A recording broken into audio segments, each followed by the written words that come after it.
right, Jimmy Kimmel has been spotted for the first time since his show was pulled off the air indefinitely, and his fellow late-night hosts are giving their thoughts. But tonight, we are all Jimmy Kimmel. People across the country are shocked by this blatant assault on the freedom of speech. To be honest with you all, I don't know what's going on. And no one does. People are worried that we won't keep saying what we want to say or that we'll be censored. Are the naysayers and the critics right? Is Donald Trump stifling free speech? Of course not, John. Joining us now is Fox News contributor Joe Concha. Joe, how many times do we have to say it? Free speech applies to the government telling you what you can and can't say. It does not apply to a private employer benching an employee because the headaches that employee brings to the table are no longer worth the declining amount of money that employee brings in. Thank you, Todd. Yes, this is not about free speech. This is about the free market. On free speech, Jimmy Kimmel isn't losing his ability to speak out and say whatever the heck he wants. He could run the Substack just like his friends Don Lemon, Jim Acosta, Joy Reid, Chuck Todd, and say whatever's on his mind there. The difference is he's not going to get paid $15, $16 million a year from Disney and ABC to do it. I mean, here's the thing. This was a last straw moment for Disney, ABC, the affiliates Nexstar, and Sinclair.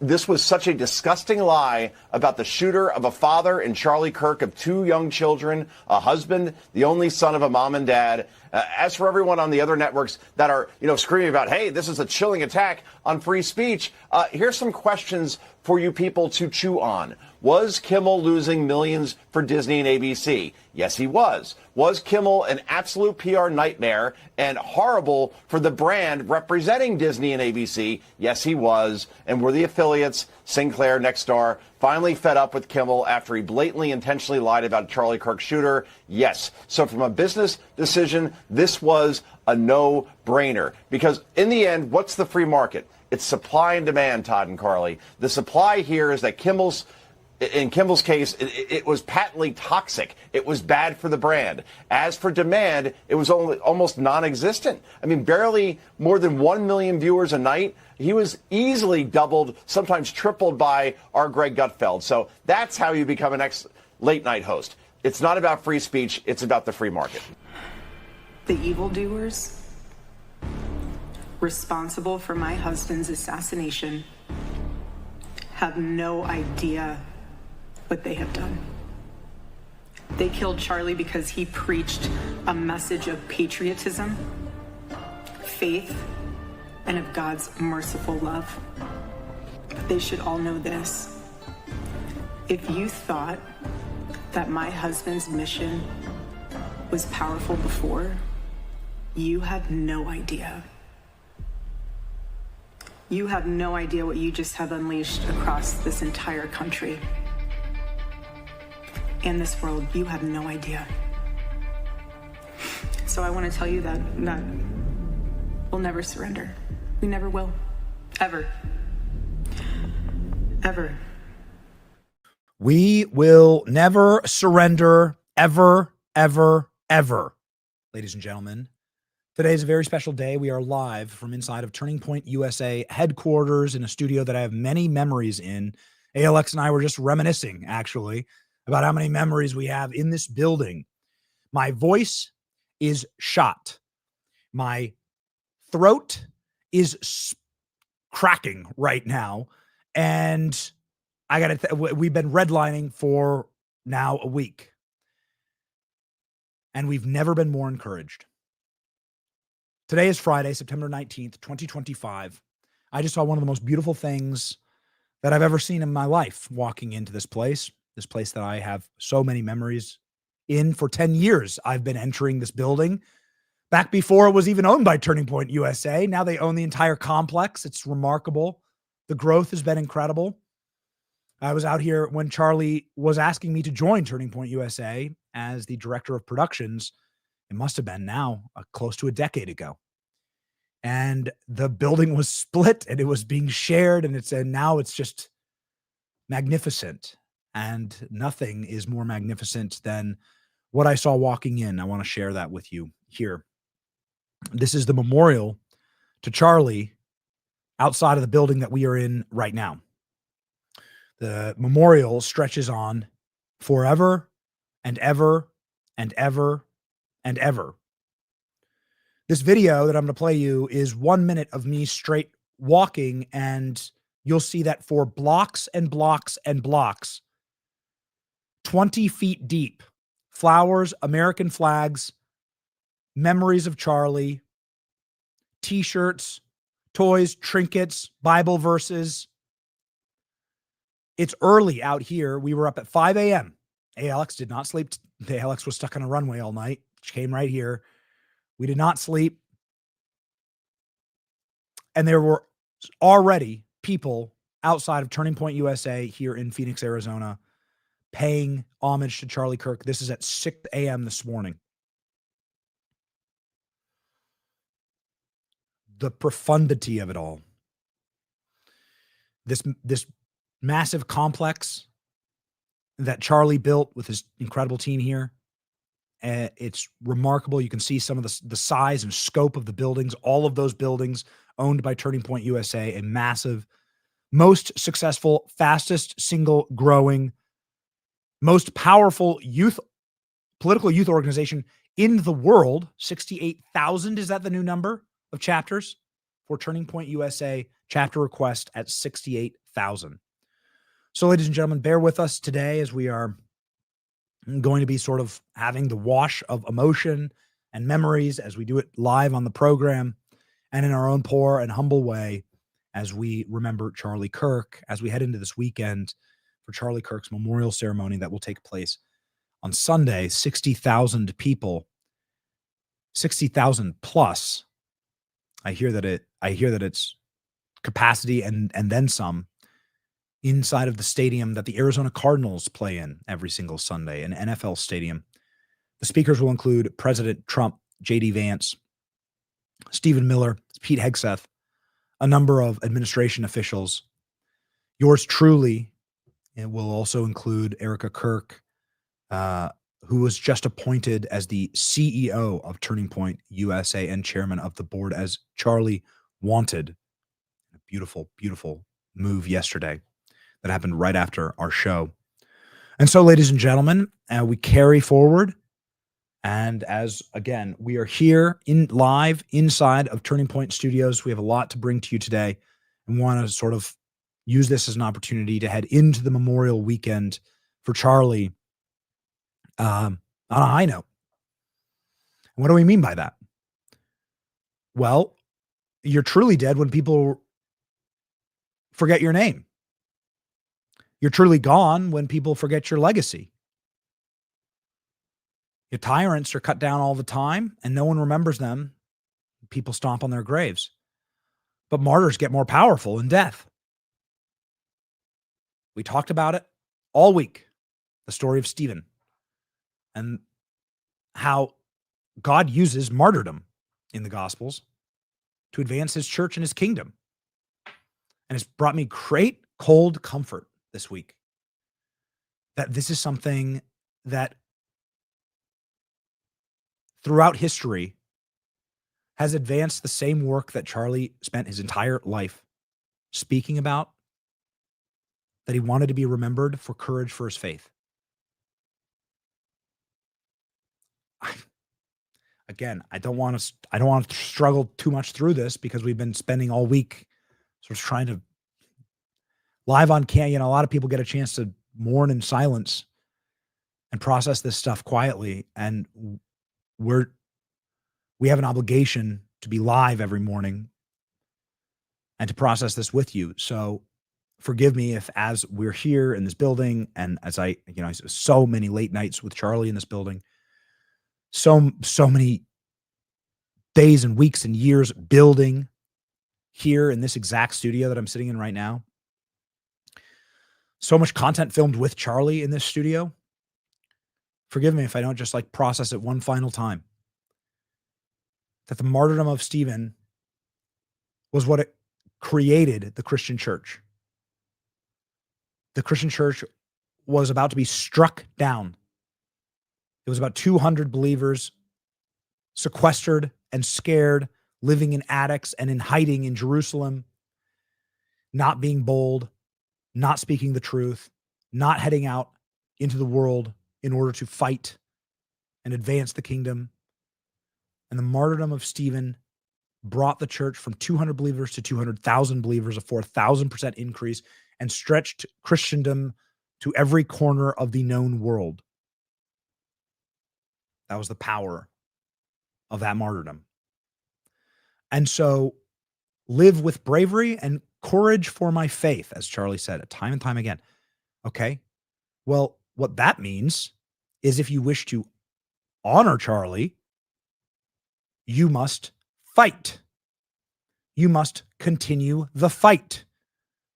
You must continue the work in culture and winning culture. And trust me, that is all we ever spoke about here in this building, is cultural victories. You can have political victories come and go.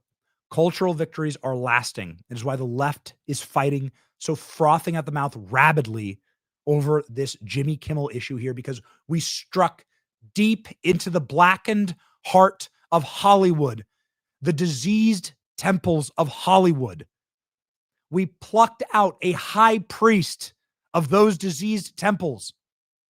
We proved that the left has no more cultural power, that they are unsafe even there in those sunken sanctuaries. It was deep behind enemy lines.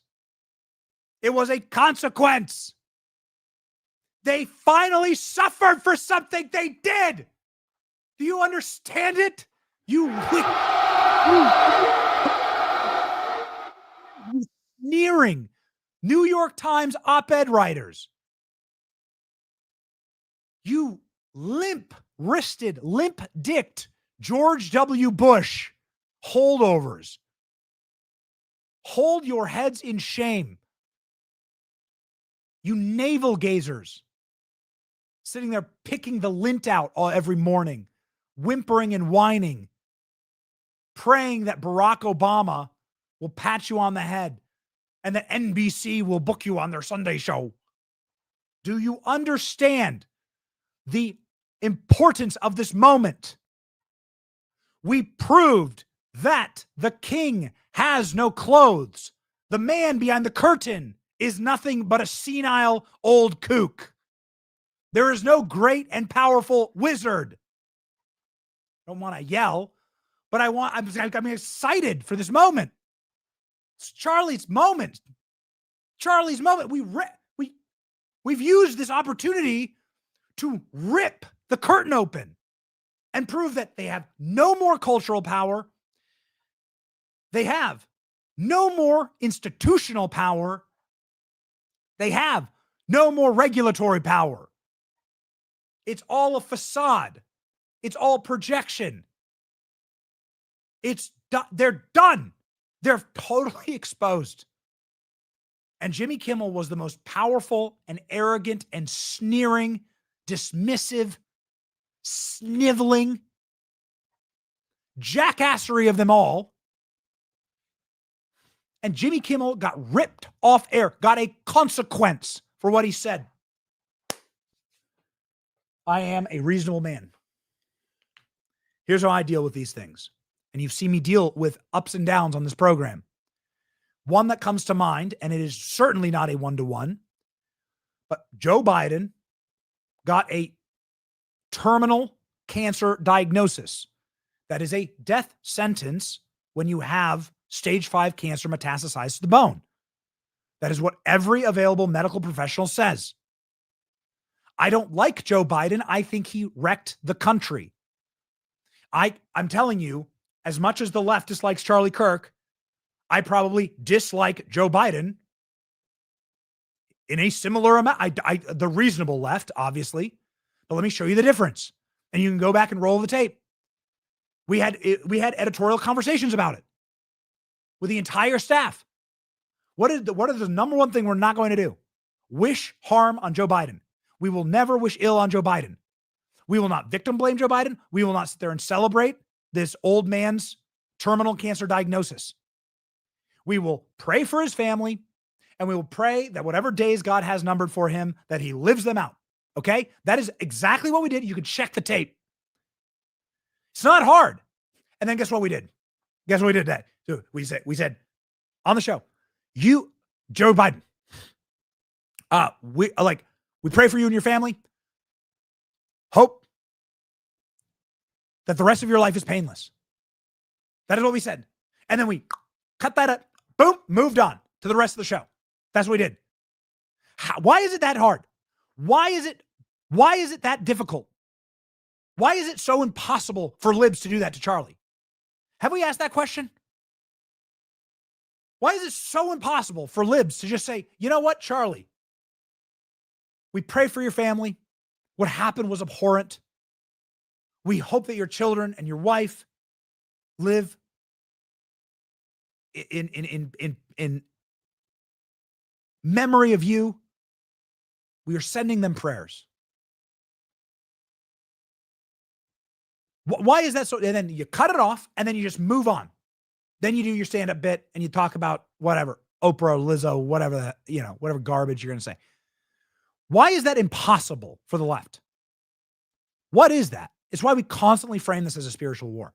There's no other explanation for it.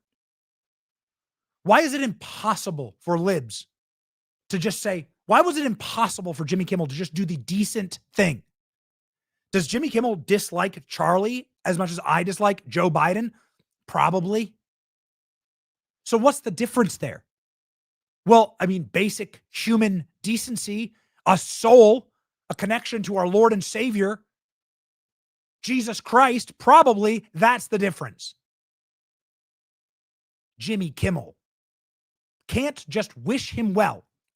Had to go on his program and victim blame MAGA.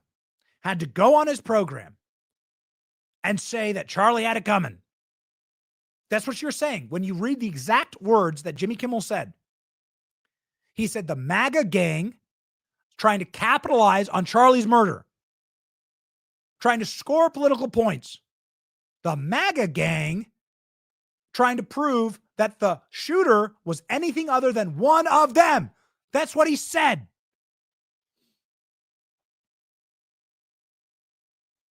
Sorry for yelling. Just like being here, it like hits me that these are the kind of cultural battles that Charlie wanted us to fight. These are kind of moments where the left, who is in a spiral, a sick and demonic spiral, there's the only way you can explain it. They are in a demonic spiral where there is no bottom. The bottom is hell. There is no bottom. It's just going to get worse and worse and worse when there are no consequences.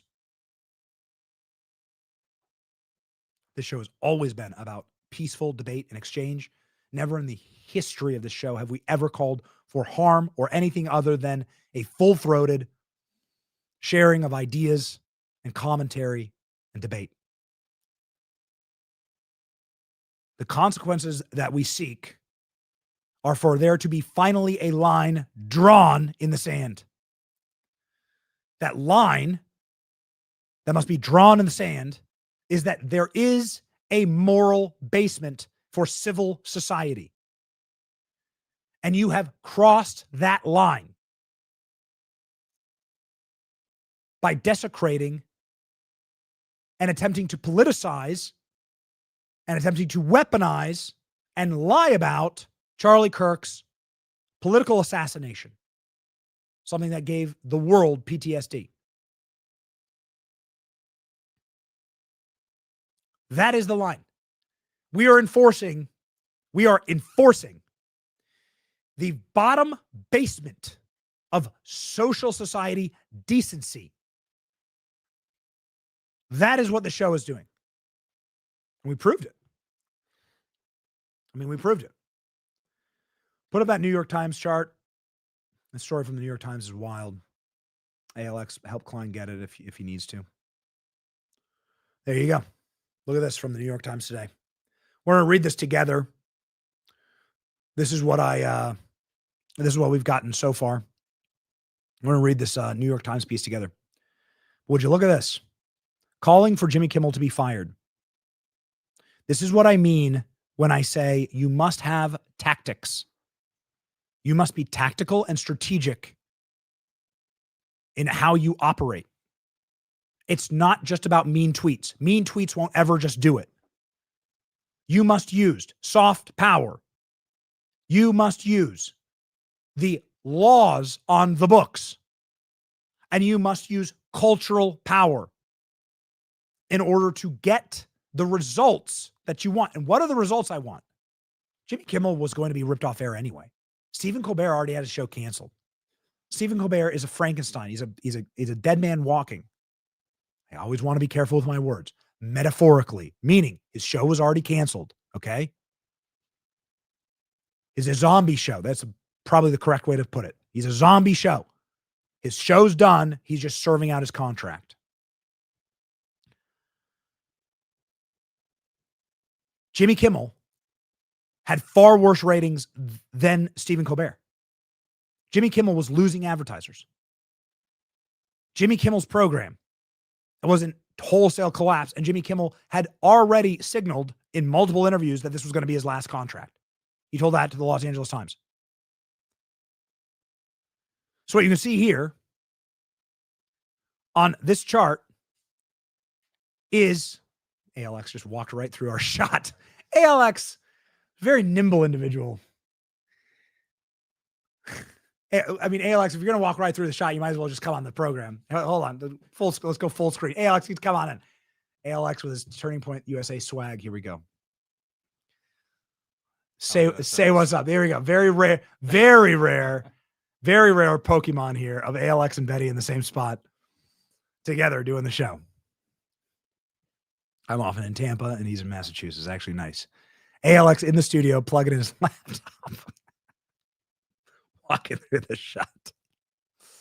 So it goes in the old Turning Point studio.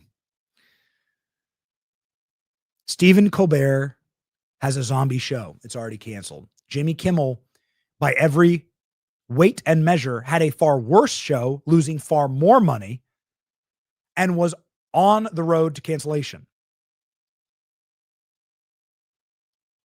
But in moments like this, it's not about canceling Jimmy Kimmel's show. It's about enforcing standards.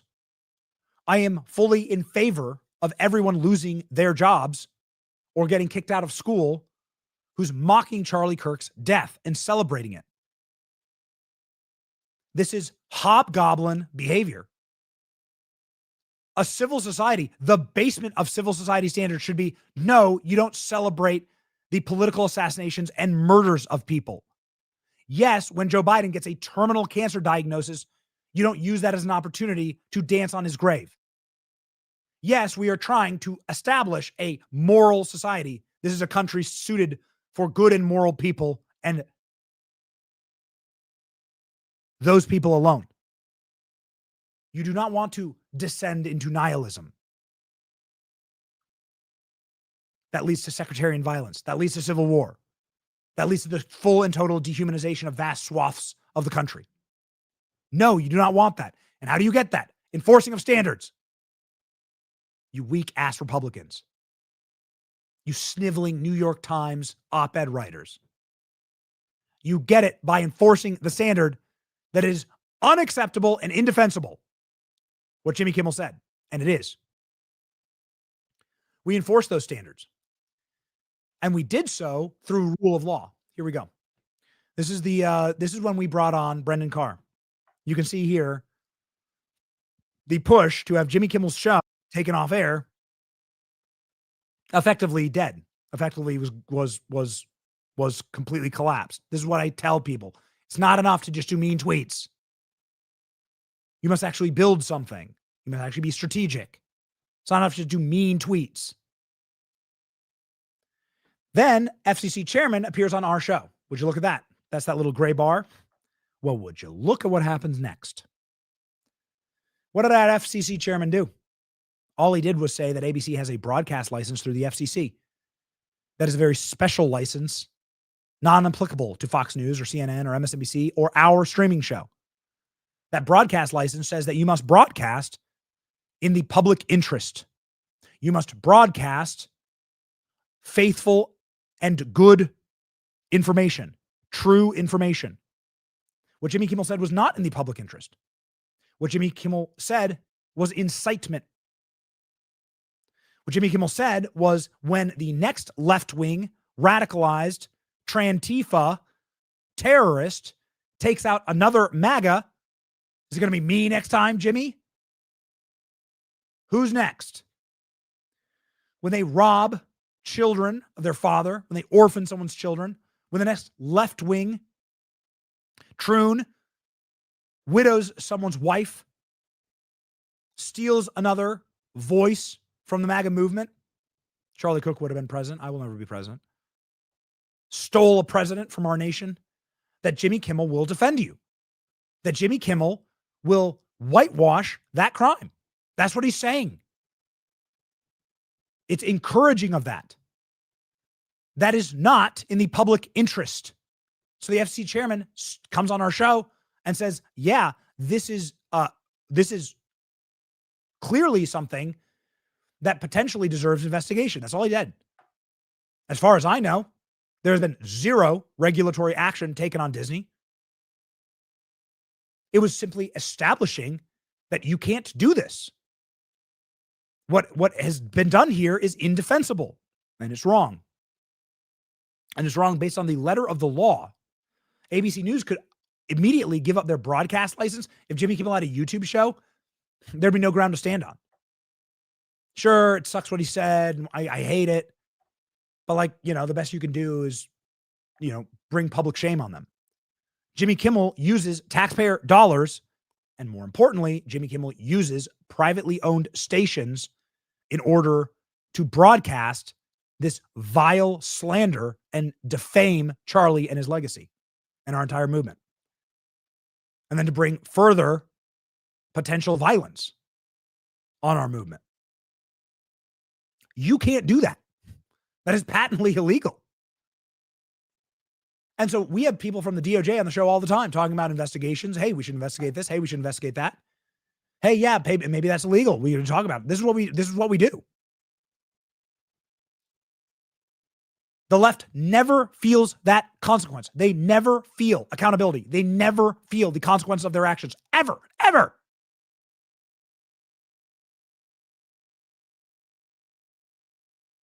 So I'm damn proud of it. The same libs, we put this up, and man, it went berserker mode. Here's my take on this. How about you enforce your own societal standards? Before you ask us to feel sorry for Jimmy Kimmel, same libs who canceled Roseanne, Dave Chappelle, Kill Tony, Tucker Carlson, who's in the building today, Megyn Kelly, Shane Gillis, Gina Carano, Hulk Hogan, Russell Brand, Tim Allen, J.K. Rowling, Kid Rock, many, many more. Same libs that shot Trump and Charlie now want us to weep for Jimmy Kimmel because he'll sit in a palace and be a multimillionaire for the rest of his life. Nope. Not going to do it. Not going to do it. Elon Musk shared this. I'm proud of that.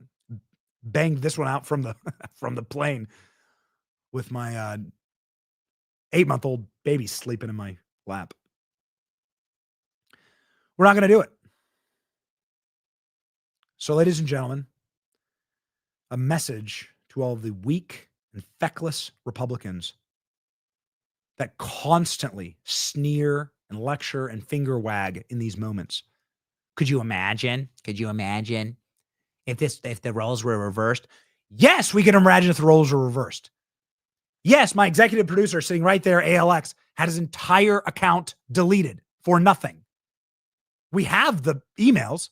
It was directed by the federal government. Unlike the Jimmy Kimmel thing, where it's just the FCC chairman coming on our show and talking about the law and interpreting the law, they took zero regulatory action against Jimmy Kimmel. We have the documents that the federal government was targeting me specifically and Charlie. Go pull those up. Matt Taibbi sent them to us. They're in my DMs, ALX. This is great. I can talk to ALX like he's right here. This is amazing. This is great. And then for real accountability, we can actually pull them on stream. Great. Okay. Matt Taibbi fantastic investigative reporter, sent me these bombshell documents that former CIA spooks had me and Charlie with the full weight of the federal government colluding to ban me and Charlie. He has the emails. We'll put them up on screen. You're going to sit there and bitch and cry and whimper and whinge and whine. I'm talking to you, Republicans. Barry Weiss, David French, David Frum. You weaklings. You know, it's amazing. All these people, they're all lapdogs of the left. All these people, it's all lapdog. They're all like sitting there, like, please love me, please pat me on the head. Please, please give me CBS News. Please give me a spot in the New York Times. They're sitting there sucking up to power because they are good little doggies. They never experience what we experience because we actually move culture and fight. There's constant, overwhelming threat to everything we are doing. Full deplatforming. Alex Jones, of course, is a great example of this. I should have added Alex Jones to that list. I don't know why I didn't. I'm sorry, Alex. I just read to you a list of every individual that has been deplatformed by the left. Some of them have massive social media followings that have been either demonetized or taken offline entirely. All of them had their careers destroyed. Many of them are doing great now, thank God. We actually know what government censorship looks like. We actually feel it because our work actually affects culture. It is actually threatening the power structures of the left. That is why I call complete and total bullshit on every right winger that's sitting there wagging their fingers, clutching their soy lattes. Oh, could you imagine if it was reversed? Yes, we can imagine if it was reversed. Hey, Alex, you got the asset, right? Klein, put it up. There we go. Would you look at this? Hi, this is the feds. And we're going to bring Taibbi on the show to talk through this. This is Yoel Roth, Alex's best friend and roommate from former Twitter, targeting Charlie and Benny and using the CIA to do it. Using former CIA spooks with their special Fed backdoor to target Charlie and Benny. Let's make sure that we destroy them. They were actively pushing to rip Charlie and me off of Twitter. Is this for Twitter or Facebook? It's for Twitter. I think there's also a Facebook thread as well. We're going to bring on Taibbi. We actually have the evidence right here of literal federal government collusion to silence our speech. Because we actually had an effect on culture. That's what happens. The FCC director coming on and saying that ABC's broadcast license is going to be investigated because they are in clear violation of the law is not the same as the federal government colluding with the platforms to rip down Charlie Kirk, to come up with some excuse to rip Charlie's social media offline. That's what that document proves. That's actual government censorship. Everyone has the memory of a goldfish. I am disgusted. I am disgusted. I have no time, no quarter for the weaklings of the right now who do not understand what time it is. And understand this. How you get terminal radicalization, which is what we're seeing, which is what killed Charlie. How you're getting terminal radicalization is a zero consequence culture. The zero consequence culture of the left is that they can say anything, they can do anything. It can be as repulsive and sickening, grotesque and immoral, degenerate and there will be no consequences ever. Nothing. There will never suffer a consequence. And we are enforcing, for the first time maybe in my life, I mean, other than an election, and we want to, of course, thank our president for even the opportunity, for even just getting us to this place, right, where we can even feel a little bit of institutional and regulatory power here. We can just feel that the tide has perhaps like shifted. That's what so many of them weren't ever counting on. They were never counting on the tide shifting. I want to thank our president for getting us to this place. If it wasn't President Trump literally sticking his neck out and being willing to die for this movement, which President Trump truly is the visionary on being willing to give his life for his country. The man has proven it with every waking moment of the last 10 years. Sacrifice everything for his country. Were it not for President Trump stiffening our spines, we would not be here. I want to thank one more important group here that is making this possible. And I had a phone call yesterday. I'm not going to tell you with who.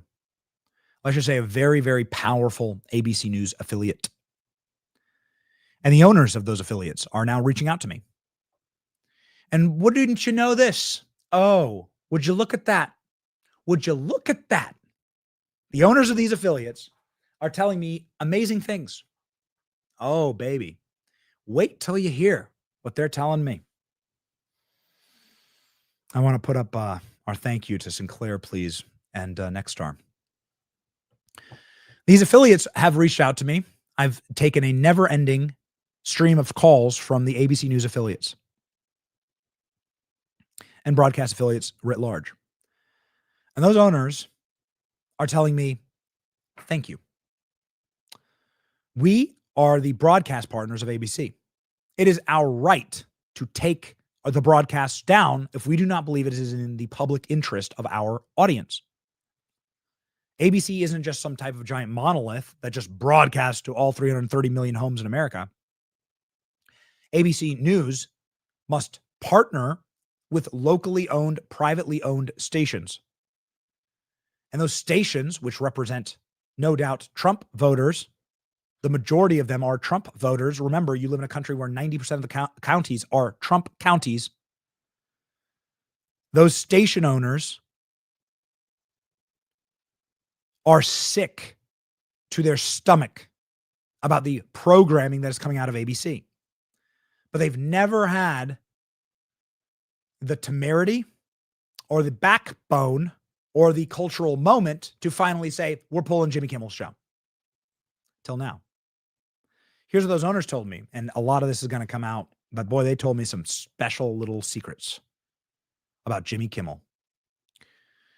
One of the owners told me that Jimmy Kimmel's program has been like a hockey stick downward, that they can't even sell ads against Jimmy Kimmel's show because so few people watch it in the key demo and in their region, that they can't even sell like local Ford dealership ads against Jimmy Kimmel. The Ford dealership doesn't want the association. The local Ford dealership doesn't want the association.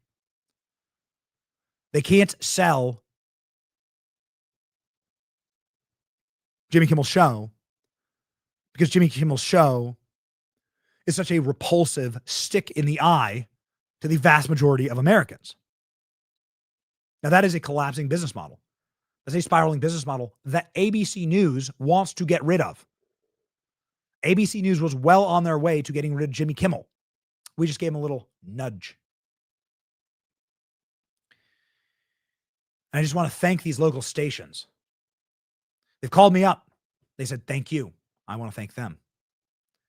Nexstar and Sinclair are the two that really stood their ground here. Without these local stations, please scroll down to the bottom here, Klein. Thank you. Without these local stations, that, by the way, you're talking about 100 million. My numbers were wrong. I was corrected yesterday. You're talking 100 million American homes. Well, Jimmy Kimmel, last we checked, gets 1 million viewers a night. 1 million viewers a night. Like any random video of A video of me walking down the street will do 1 million views, but kind of depending on what it is, you know? The video we posted outside of Charlie Kirk's memorial will do 1 million views. Believe that. Jimmy Kimmel gets just 1 million views a night. What about in the key demographic? That's people that are under the age of 50. That's what the advertisers all want to reach. 129,000 viewers. 129,000 viewers in the key demographic. Dude, Jimmy Kimmel's show is a zombie show. It's an already broken, dead show. It doesn't work. It's gone. It was a zombie show. We didn't need any help. We just gave ABC probably cover to do what they've wanted to do forever. And we finally gave the affiliates the backbone to stand up and say, F this. And so we just want to say thank you to the affiliate partners who allowed for all this to happen. 129,000 viewers. Dude, that's crazy. See, like on YouTube alone on election night, I think we had like 300,000 concurrents. Like every single podcast that we do does more than that. And we're nowhere close to like the big, you know, we're really proud of everything here. Like we're not close to like the single biggest show. We're very, very proud of this audience. We love how exponential the growth has gone. And all the owners tell me that Jimmy Kimmel's viewership, since they started Jimmy Kimmel's show, the viewership has been a hockey stick downward. That's an exact quote from one of the most powerful men in media.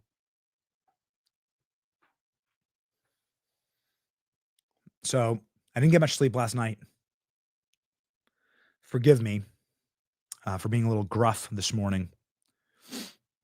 But if you think we're going to stop and you're a little sneering, scolding, latte drinking, vanilla like pumpkin spice takes from your weakling Republican side, which got us into this position, if you think that that's going to stop us, buckle up.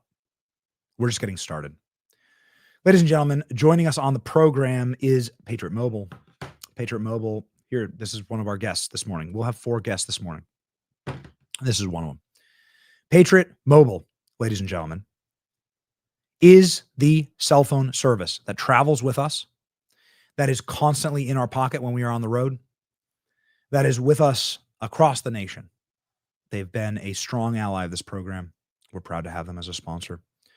They're just the best for keeping us locked in on and connected to you.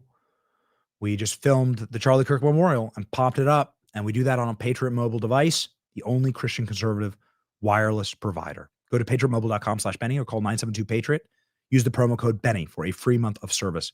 patriotmobile.com/Benny. Call 972-PATRIOT. All right. ALX checking in. Everything good? Everything good? Sorry for the rant off the top.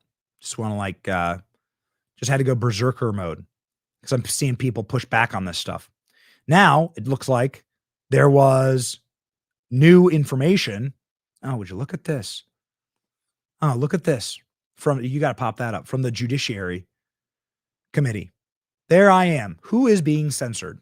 There I am on the censorship list right there. Is Charlie on there? Of course he is. There he is right there.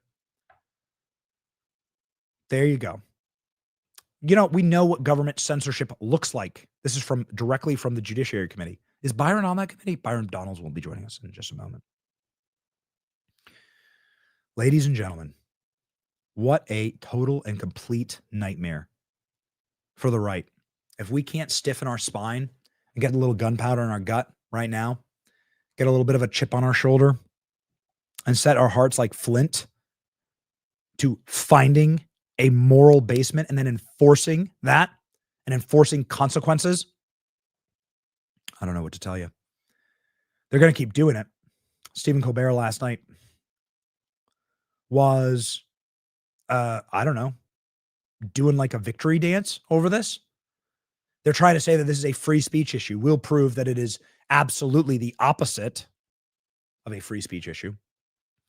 But Stephen Colbert, you knew what he was going to do last night. He went out and doubled down, which I'm like, keep talking, pal.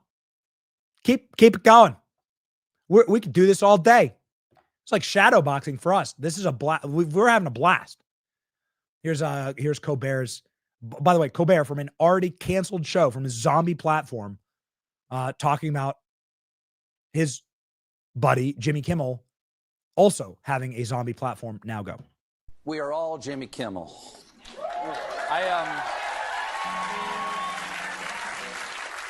I still have a show, though, right? Okay, good.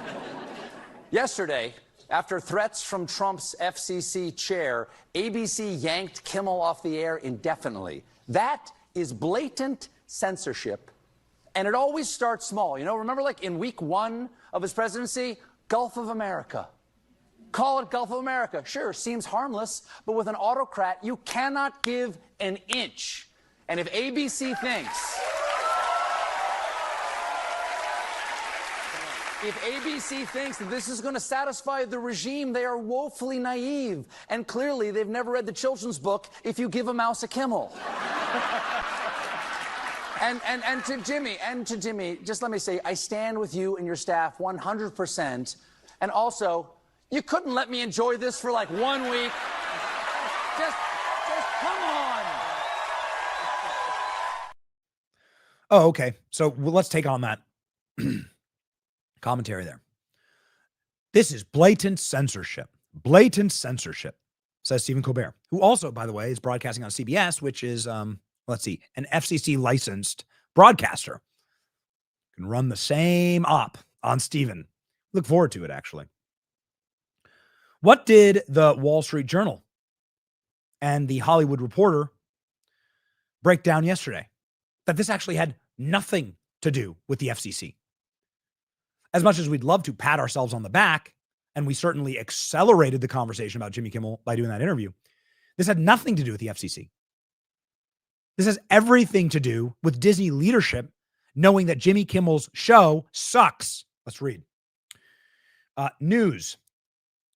Disney's CEO Bob Iger and co-chairman Dana Walden made the decision to suspend Jimmy Kimmel's show after he planned to double down and go after Charlie Kirk again. I mean, at this point, you have to assume that the purpose of all of this is early retirement and a payout. At this point, there is no other assumption that they want this to happen. Jimmy Kimmel planned to double down and go on camera, defend his lie that MAGA voters killed Charlie Kirk, rather than kowtow to outrage, rather than have a standard of moral decency applied to him, which is so simple, by the way. This is unbelievable. This is how you know that it's a spiritual war. The simple standard is this. Hey, like, let me do this. I never have a script. I never write any, but like decent writer. Okay. Let me write this for you, Jimmy. I'm not in the SAG guild, but I can do a little writing for you. Here we go. Here's your script for the night. We abhor all political violence. We are very sorry for the loss that the Kirk family is experiencing right now, and we pray for them. We disavow all political violence. The end. Boom. That's it. Applause line. Move on. That's it. It's impossible for these goblins to do this because their souls are broken. Pray for them. Here we go. Jimmy Kimmel's show planned to double down on the lie that MAGA voters killed Charlie Kirk rather than kowtow to the outrage. Hollywood Reporter reports they yanked him because they thought that it would fan the flames. Oh, yes. Oh, yes, it would. Nexstar and Sinclair affiliates dropped him, so they already knew that was going to happen. The advertisers' calls began to roll in, and then the big affiliate conglomerates, Nexstar and Sinclair, threatened to preempt the show. That's saying they won't air it, right? They're going to exercise their right to not air it. This market reaction, not tied to the FCC chair at all. Kimmel even planned to double down and not apologize after Disney employees saw their emails doxxed, some even receiving death threats. 66 of roughly 200 affiliate stations said that they would drop Jimmy Kimmel. That's when Walden and Iger, these are the guys running Disney, said, you're done, you're done, you're done. You already get only 1 million viewers a night. What happens when a fourth of your stations get dropped? Well, I mean, it's like at what point is Jimmy Kimmel going to have the same broadcast numbers as like the chicks, like the girls dancing to the Kamala Coconut song on TikTok? I don't know. I find that more entertaining, frankly. So this is a market decision. To be clear, a comedian decided in the wake of an assassination of a prominent conservative to call the shooter MAGA, which is a lie. The network asked him to tone it down, and he said he was going to come out and double down and make it far worse for the network, thus leading to all of the network affiliates that provide the funding for the network to come out and cancel his show. And our media right now, our entire media ecosystem right now, is defending Jimmy Kimmel. What does that show you about where we are at? Wild moment, truly. One more here from Sean Davis. It's just a pure banger. They just murdered Charlie Kirk in broad daylight in front of his kids while he was peacefully debating at a college. They laughed about it. The university professors around the country said we need more assassinations. Then Jimmy Kimmel went on and blamed MAGA for it. And Ross Douthat from the New York Times, imagine if the roles were reversed. What planet do you live on? These are the weaklings of the Republican Party.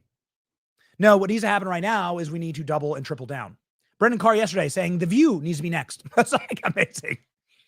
We have the clip. Brendan Carr. Maybe it's The View. Maybe investigating The View is going to be worthwhile here. He said this yesterday. It's amazing. Fox News saying FCC Chairman Brendan Carr says it may be worthwhile to investigate whether ABC's The View is violating broadcast standards as well. This is how you win. Not by ceding ground that you've already conquered, but by continuing to conquer ground.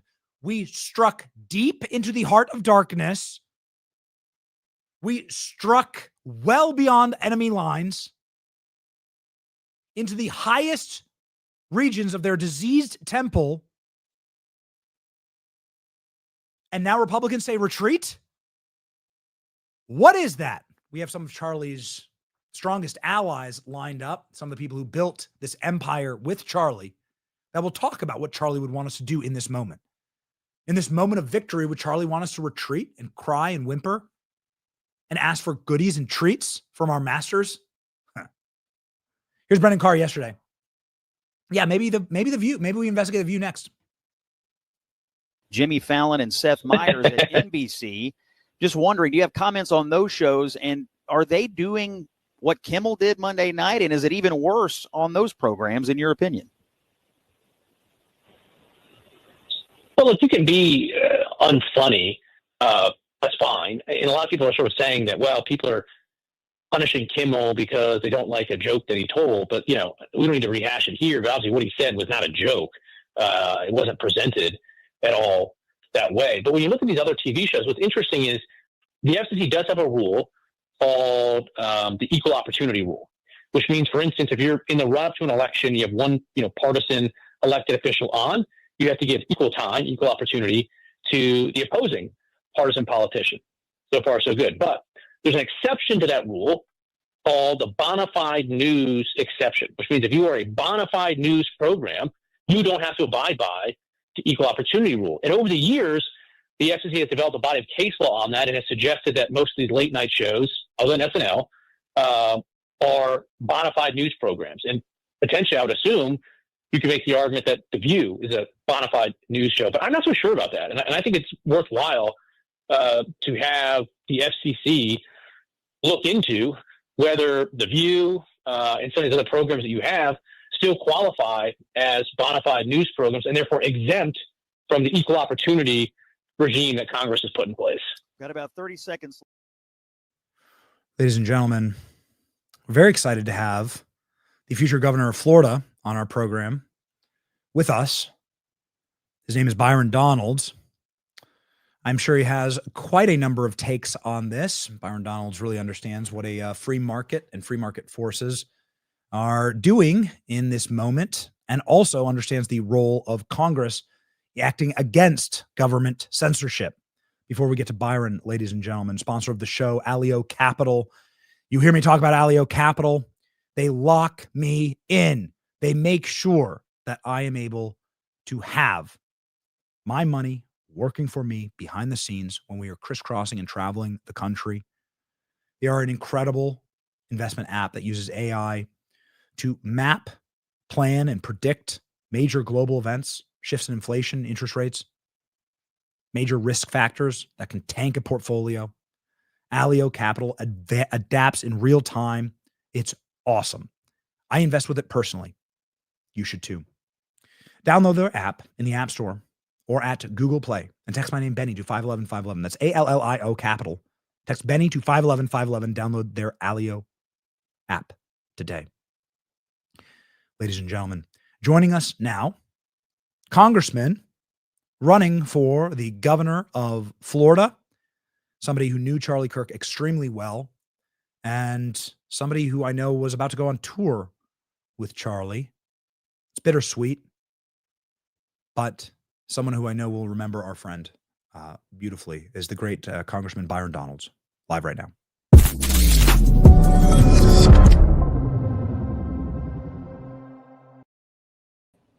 Hey, Congressman, good morning. From Turning Point headquarters here. I wanted to give you just an opportunity. I know that you knew Charlie extremely well. I know that Charlie was planning events with you in Florida. I know that Charlie endorsed your campaign for governor. I want to give you just an opportunity to tell the audience, what Charlie meant to you, and eulogize him for just a bit. Honestly, it's really hard. It's good to be with you, Benny. Yeah. I always judge people, especially in politics, by how they treat people when the cameras are not running. Yes. And Charlie he was a great man, great human being. I remember, when I first met him, it was my first Turning Point, maybe 5 years ago, out in Arizona. And I never met him before. Obviously, you heard about him if you've been in politics long enough. And the way he treated me, a freshman congressman that many people did not know, was with a lot of just respect, humility. He really opened the doors to me. And that's who he was. He was that way to everybody. And, our relationship grew over the years. Really blessed to have counted him as a friend. My wife, Erica, got a chance to know Erica Kirk and try to spend as little time as you could, because everybody's crisscrossing and schedules are crazy. But he is a great man. And I think the thing that's most frustrating with how the radical left tries to look at Charlie is they look at his arguments, but they try to ignore the humanity. And that's the biggest issue we're having right now in politics, in my view, is that people ignore the humanity of people. But I know for a fact that people that have met Charlie Kirk, have dealt with Charlie Kirk on a personal level, they all swear by his character, his humility, his humanity, and his value set. Not just somebody who believes in conservatism and conservative policies and putting the country first, but a Christian of the highest order who lived it, who walked that life. That's who he was. And I think, man, it's still tough to even say was, to be honest with you, Benny. That's who he is. And that's how I always will remember Charlie Kirk. It's alive here, actually. I came here this morning, Congressman. This is my first time at Turning Point headquarters since Charlie's political assassination. And the memory and energy of Charlie is actually still here, and it's inspiring to me. The memorial stretches for miles out front of the building. It's 20 feet deep, and it's nothing but American flags. The cops, you've been to Turning Point headquarters before? Yeah, I've been there. The cops have had to shut down the entire city block, which is like a quarter of a mile, for the size of the memorial. There are 2 police cars stationed at each end of this entire massive block here in Phoenix. Here in Phoenix, it's like the desert, right? So these city blocks are just enormous. Right. And it's, I didn't know what to expect, but but I want to talk about this fight, this cultural fight that now the mantle falls to people like yourself to take up in Charlie's memory. And that energy is like still there, like a proper martyr. It's more powerful now, arguably maybe than ever. Well, the first thing I'll say is, when you see, that many people come out to show their respect for Charlie, it's not just about his positions. It's not. It's about the man. And what you see there is a depth of love for the man that has touched so many lives in so many different ways, help people start careers, platform people. And I want to be straight. He didn't have to do that. He chose to do that. That was the mission that God had him on. He chose to be that person.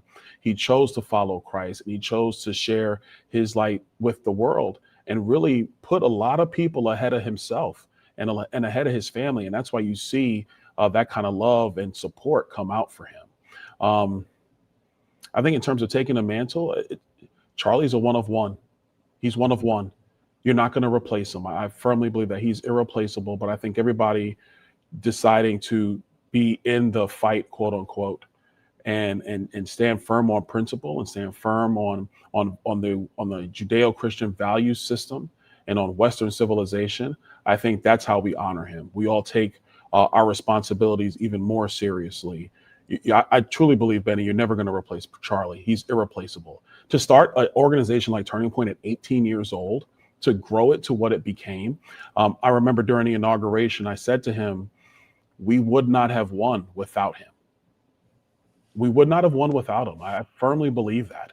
What he's meant, not just to the conservative movement, but really to the fabric of American politics, reinvigorating debate and speech, engaging young people, it's going to require so many people to take seriously their politics in order to truly acknowledge the legacy of Charlie Kirk. Yes. One of the final text messages I had with Charlie Kirk was working on planning some youth events at football games in Florida with you, Congressman, for your gubernatorial race. It's something that we were actively working on. It's like the cultural energy that Charlie was constantly bringing, and he would love cultural victories. And in this room where I am right now, like, we planned constantly, and Charlie talked constantly about cultural victories, being able to have the power as a movement to stand up for this country that is in our majority. Donald Trump won the popular vote. Donald Trump won 7 swing states. Donald Trump won 90% of American counties in this country. And those people have no power in entertainment. They have no power in media. So we plotted in this room where I am right now, so many long hours into the small hours of the morning. How do we fix that? How do we start podcasts, start shows like the one we're on right now, like the Charlie Kirk show that was a mammoth? Like, this was the room that I actually logged Charlie into Instagram for the first time. He's like, what's Instagram? Right? And now look where we're at. And so now Jimmy Kimmel, I mean, I'm telling you, this is something that Charlie is smiling down from heaven at, because we are enforcing a cultural, moral standard that you are not allowed to lie about somebody, and you are not allowed to victim blame and continue this poison, which is what Jimmy Kimmel did. I want to get your top line on that, Congressman, because you know what government censorship looks like. We've posted from the Judiciary Committee multiple screenshots of what the Biden administration was doing to censor Charlie. Right. They were using the full force of the government to tell social media to rip Charlie off the internet. We have the documents.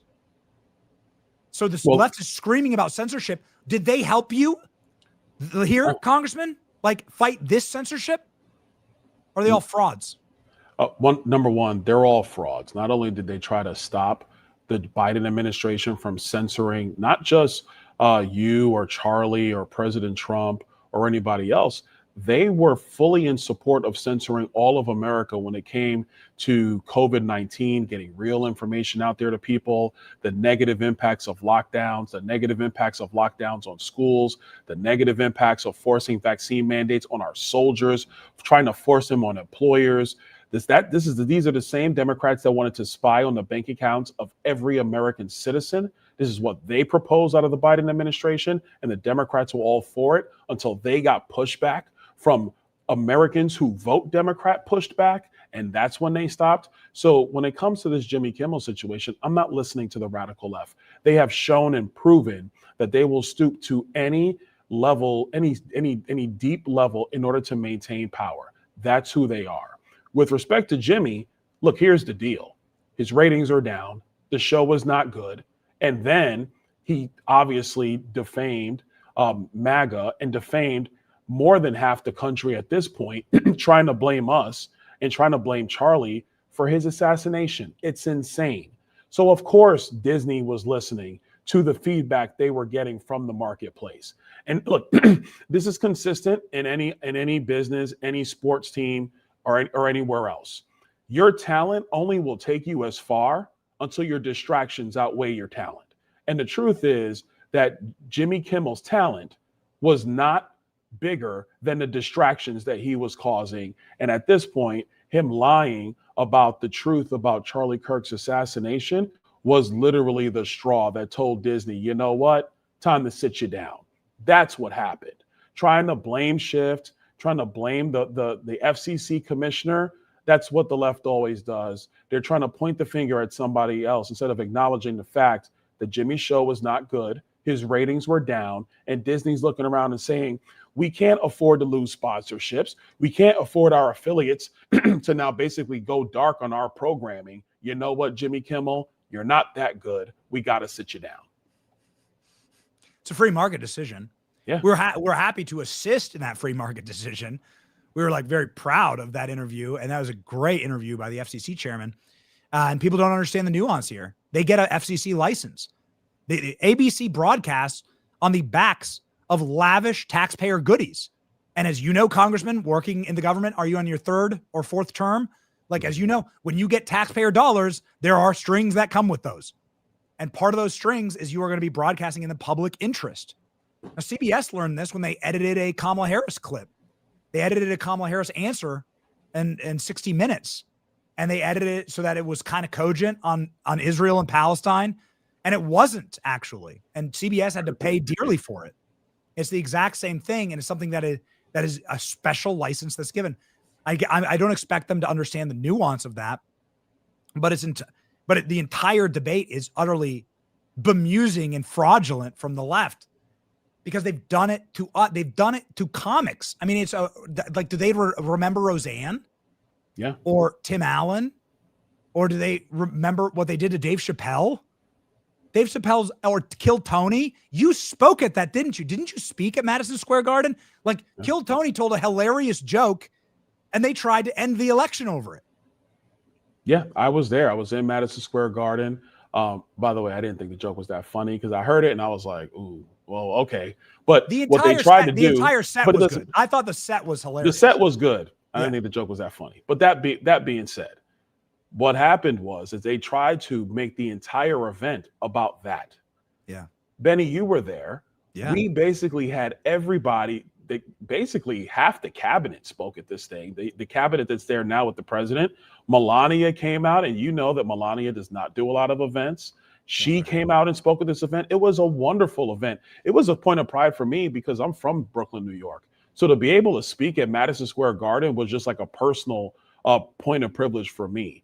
And for the media to try to distill it down to what Kill Tony said in one segment at the beginning of the entire event demonstrates how much the political left and the mainstream media will go to defame conservatives and to defame MAGA. They do not care about free speech. They care about instilling their speech, and they do not want opposition.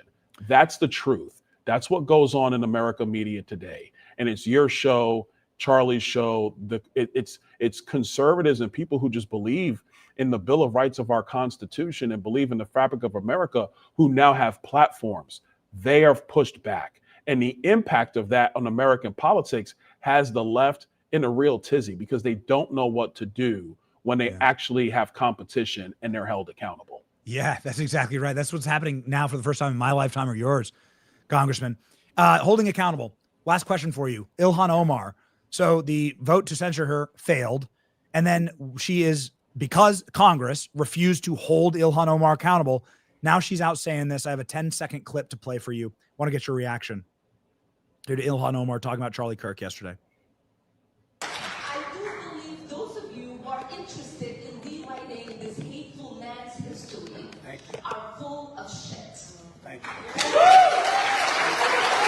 Charlie Kirk hasn't even been buried yet, and Ilhan Omar is out saying that people are full of shit, and I'm just quoting this congresswoman, trying to rewrite this hateful man's history. So this is what happens when there's no accountability.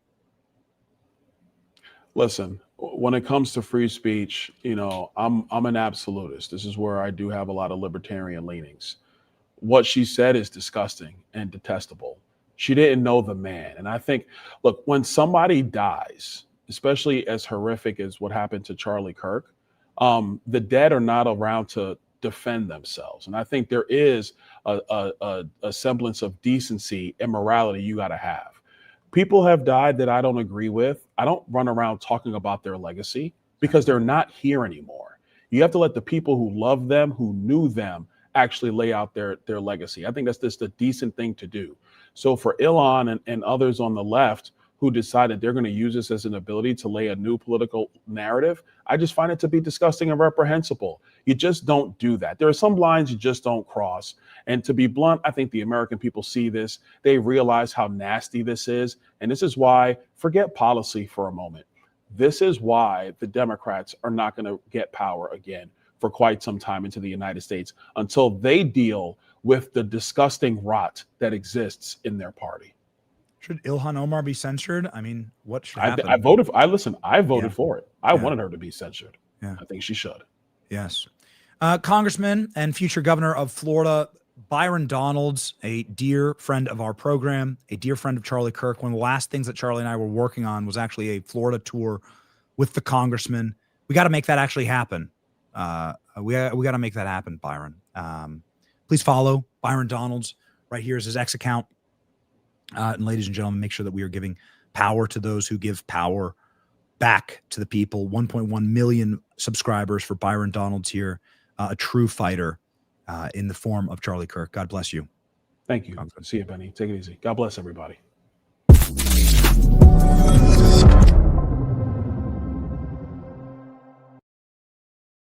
As you can see, I am hoarse. We have been talking a lot. My voice has been cracking.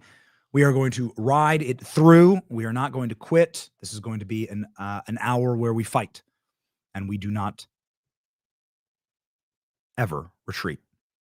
Ladies and gentlemen, keeping us healthy as best that they can and keeping us locked in is 120 Life. 120 Life helps lower my blood pressure, which is supernaturally high in a all-natural way. 120 Life is a blend of 5 all-natural ingredients. It is delicious. My children actually love to guzzle it down. Very rare that I even am able to get a full bottle because my kids love it so much. High blood pressure is a massive problem in this country. Obviously, being able to solve that in a way that isn't like completely addicting you to pharmaceuticals is awesome. And hey, man, God gave us the way. There are a beautiful series of elements in this drink that allow for you to lower your blood pressure, to reduce your chance of diabetes, and to live a healthy, long life. That's why it's endorsed by 750 plus medical professionals and doctors recommending it to their patients. Ladies and gentlemen, 120 Life. I drink one every morning. For a limited time, try 120 Life and save 20% off. Just use the code Benny at checkout at 120life.com. 120 Life offers a risk-free trial with a full refund. If you don't see lower numbers in 2 weeks, go to 120life.com, use the code Benny, and save 20%. All right, ladies and gentlemen, we have some in-studio guests here that we're honored to be joining us. They're some of Charlie's closest allies, friends, the people who built this beautiful building and all of this, and who are going to continue to build in Charlie's name and legacy. We're going to play a short clip here, an interview that we did yesterday with Pastor McCoy, as we reorient the studio for in-person interviews. It's just going to be a very short clip that allows for us to do just a little bit of reorganization here on set. This is Charlie Kirk's pastor yesterday giving a beautiful blessing about his life. Here we go. But I witnessed a miracle at scale with Charlie's life. I'll be able to say that on my deathbed. Amen. I'll be able to like sit and like smile, little crack a smile that I got to witness like an actual miracle up to martyrdom, and then to see then that martyrdom, much like with Stephen, go worldwide, right, and advance the kingdom the way that God always advances his kingdom, which is through martyrdom and through the suffering of his saints. And it's just a profound thing, and I'm dwelling upon that constantly. And well, I'm seeking spiritual advice right now, and I'd like to ask you to do something for our audience, and perhaps in the lead up to the service on Sunday. I know there's a lot of people that are hurting, a lot of people that would love a prayer from you. Perhaps we could just pray here and carry us, spiritually bind us, and carry us with protection into this very important weekend. Benny, as we begin to pray, I want to say this, that there's a lot of chatter going on. When Abraham Lincoln died, everybody wanted to claim his life for their own because he was bigger than life. And that's what's happening now. Everyone's trying to position themselves to get something from Charlie's life. Yeah, it's grotesque. I hate it. I don't really want to talk about it, but I hate it. Yeah. I don't. And all I want to say about it is this. I'm getting calls from everyone saying, is it true? Is it true that Charlie said this? And I said, stop. Yeah. This is not the season. Everybody right now is talking to man about man. It's time to talk to God about man. It's time to pray for the family. It's time to pray for Erica and the kids and his mom and his dad and his sister and all the folks at Turning Point and everybody who loved Charlie. It's time to pray for a harvest of souls. It's time to endeavor to keep the unity of the Spirit and the bond of peace. You can do all your stuff later. Let's bury our brother. And everybody just calm down. Everybody calm down. Read Psalm 131. I do not concern myself with matters too profound for me, but I've calmed and quieted my soul like a weaned child. O Israel, hope in the Lord from this day forth and forevermore.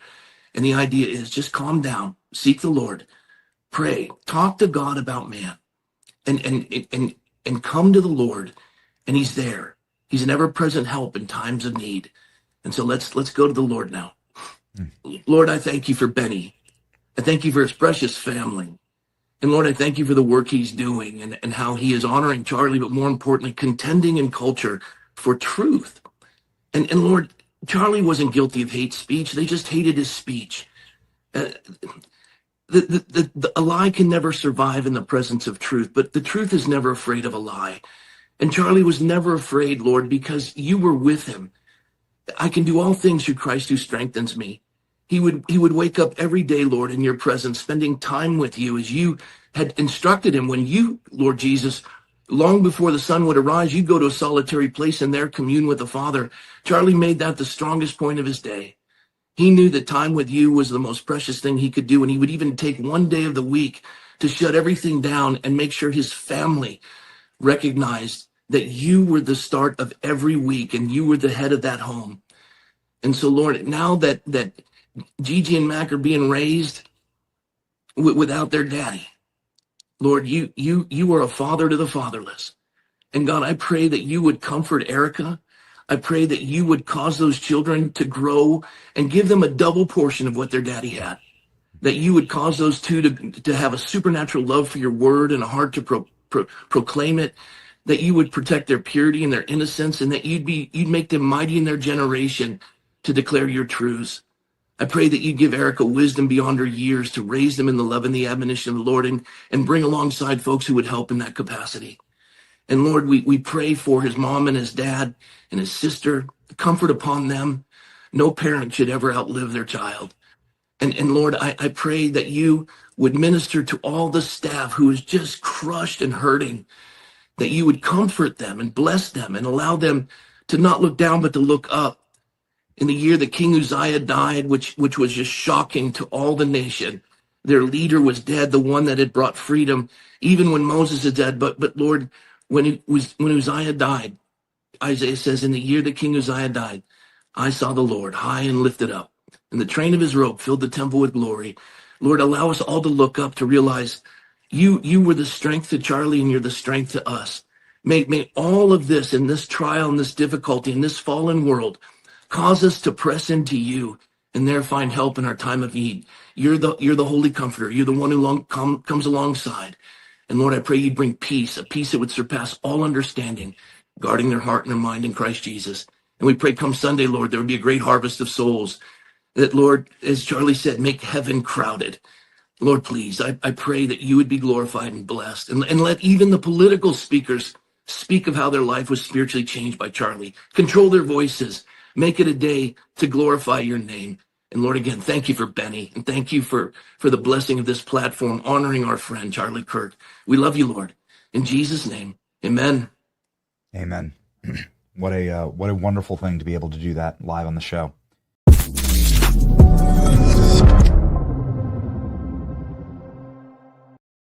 Ladies and gentlemen, we are live now with Tyler Boyer, who more than any single man has built this building that we are in right now in Phoenix, Arizona. In fact, we are broadcasting from Phoenix, Arizona, because Tyler is from here and loves Phoenix and convinced Charlie to move Turning Point to Phoenix.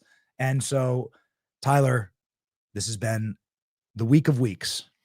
What is your reflections? Yeah, I mean, Benny, it's like, we were just talking about it off camera right now. It's like every second of every day, you feel like this deep internal mourning, but the work is going on, and we're supporting, I think, thousands of staff and former staff that are around us that care so much about Charlie and his legacy and the work that we do.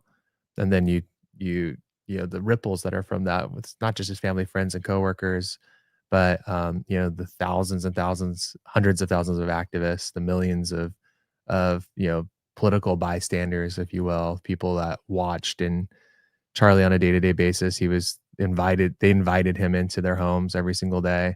I mean, this is just so impactful for so many. And so there's a nucleus of people here that as you walk around on campus here at Turning Point headquarters that feel the weight of that. And they are living up to that, I think, in a very positive and honestly, like a very holy way. It's been incredible to watch. I thought that it would be gloomy. I thought it would be like a mortician's house here and that there would be like a dark cloud. There wasn't.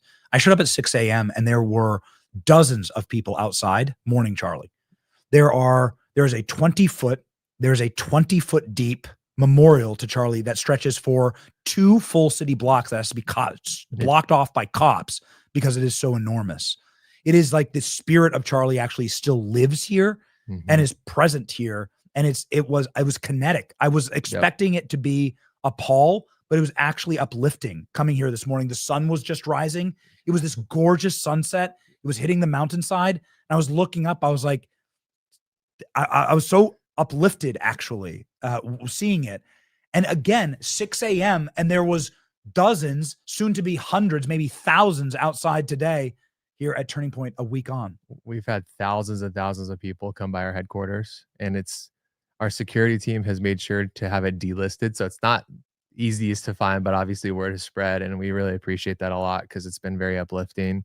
There are pastors and priests and good people outside just talking to people, putting their arm around them.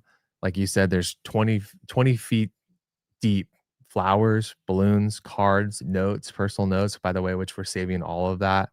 All of that's going to be going into whatever place that we memorialize for Charlie for his life and everything. So it's really something to see. I've never seen anything like it. I've obviously been to the September 11th memorial and places like that where there's been an immense amount of mourning for those that have gone. It's a similar type of a somber but positive and happy memorial where it's so many people were clearly impacted by Charlie's life. What can we expect to see? You're integral in the planning of what is going to happen on Sunday. Can you give people a preview? Yeah, so the core team that's been putting this on, I mean, I don't think people totally understand. We have planned more Trump rallies at Turning Point than any other organization. You know that. You've been there from the beginning. Benny has been there for some of the funniest moments that we've ever had in our lives. So those are stories for another day that we can tell that will.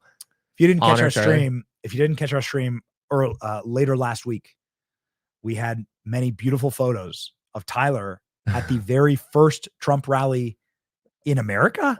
Yes. One of the first Trump rallies in history. It was the first Trump The rally. first Trump rally. You are looking at right now, the man who planned the single first MAGA rally, something that will go down in history. But Benny, you were involved with all of those early Trump events that we did at Turning Point, and we hosted Trump more than any singular organization. And kind of the humbling part of this week is that our team, who's all here, that love Charlie so much, that spent our days with Charlie every single day. Again, I talked to Charlie once an hour, every hour for the last 11 plus years. But those people that love him so much are now planning what is going to be one of the largest memorials in American history, with in-person and millions of people watching. Yes. And we're having to do that work, right? And so, but the memorial itself is going to be something, I think, unlike anyone's ever seen, a positive experience that unites Charlie's faith and the Christ-like center of what a memorial should be, with the politics, the fun stories, the things, right? That in the biggest possible place that we could in Arizona at State Farm Stadium, which the Bidwells were so nice to be able to give us the access to. Capacity of it's with standing room somewhere around 80 to 90,000 people. And obviously there are layers to that around the stadium. We've contracted the next door stadium, which is the hockey stadium where the Coyotes once played. So there is overflow capacity for everyone. And I think you're going to have, for basically miles, Alex Clark put this out where we're shooting right where she filmed a lot of her set stuff, is they're going to see for miles and miles, I think, red, white, and blue, people just coming from all corners of the earth here to the Phoenix area, to Glendale, to mourn Charlie, to remember Charlie, and to band together. Do you expect 100,000 people in person? Yeah, I would not be surprised if we have, again, the largest memorial that we've ever seen in person, with attendance wise. And I think that's important for the world to see. Yes. I think it's really important as a movement, as the conservative movement, as people who are believers in Christ, as people who are listeners of Charlie and followers of Charlie, of disciples of Charlie, so to speak, in this political craziness that we've all signed up for. You and I signed up for many years ago. I think it's really important for the world to see that. I think people need to see the support that the conservative movement has, that this is a new era, and that Charlie's legacy is not going to be forgotten anytime soon, and that we're all going to be working as hard as we possibly can to bring it to life forever. I don't want to skew, because I spent the whole last hour just ranting about Jimmy Kimmel and about how weak the right is and their allowance of Charlie's memory to be defamed and defiled. And that's what this really is about. Like, it's about like, hey, I'm just trying to defend my friend here when it comes to Jimmy Kimmel. And it is insulting to say that MAGA killed Charlie. That is an insult to all of Charlie's work. That is an insult to the movement. Yep. It also victim blames. And then it also projects that if a far left-wing radical goes and kills another Trump supporter, that Jimmy Kimmel will use the full power of ABC and their federally licensed broadcasters to protect not the victim, but the shooter, and to slander MAGA further. Mm-hmm. And so it is actually an invitation to further violence, because Jimmy Kimmel will protect you. Yep. Because Jimmy Kimmel will use the power of ABC to protect you and to not talk at all about the shooter or their ideology, but to continue to smear MAGA. Why can't Republicans understand that these are cultural victories that we must win? We must be able to enforce standards, and we must be able to enforce civil society. Yep. That this shouldn't be allowed for anyone, but especially for our friend. Yeah, I mean, when you look at the term civil society, the understanding is, I think what most people in layman's terms would say is, I want to see the world operate the way it used to be. We went through some real heartache moments in American history with a lack of civility. We saw that in the 60s, the late 60s, and America course corrected. America came back and said, no, we're not going to let people just get assassinated all the time in America. And good people stood up, but particularly Republicans stood up and course corrected the country. This is another moment where if you allow for people to that have power, like you mentioned, Jimmy Kimmel is one of them, right? He's a powerful voice, whether we like it or not, on late night that's funded by, one of the big four, networks. Funded by the American taxpayers. That is backed and funded and protected by the American taxpayers. The American taxpayers pay for Jimmy Kimmel because of the FCC licensures. And so it is really critical that we have that course correction similar to the 60s. And there was nobody going on TV, blaming again MLK or JFK after they got assassinated for or the people that supported him, his the people closest to him, if you would say that. For Jimmy Kimmel to go on TV and to do that, and to, I mean, he's attacked and put a target on the back of anyone that wears a MAGA hat to begin with the type of language that he's used. For him to go on and do that immediately after assassination, just normal common sense people look at that, and many Democrats that I've talked to look at that and they go, there's something wrong with these people. Like they're sick in the head. This isn't like what I actually subscribe for. I didn't subscribe for a political movement to assassinate people and kill husbands and fathers and friends and neighbors and things like that. So I think it's really critical that, again, America course corrects. I think that it's important for all Americans to stand up, not just, people that are in government positions or elected officials, but every single person to say, no more, we're not going to subscribe to this. And there needs to be a transition. Yeah. There needs to be somebody there's this, the way you get deteriorated radicalization that leads to terrorism is no consequences. Yep. Never any societal enforcement of standards. No, you can't like dehumanize someone like that.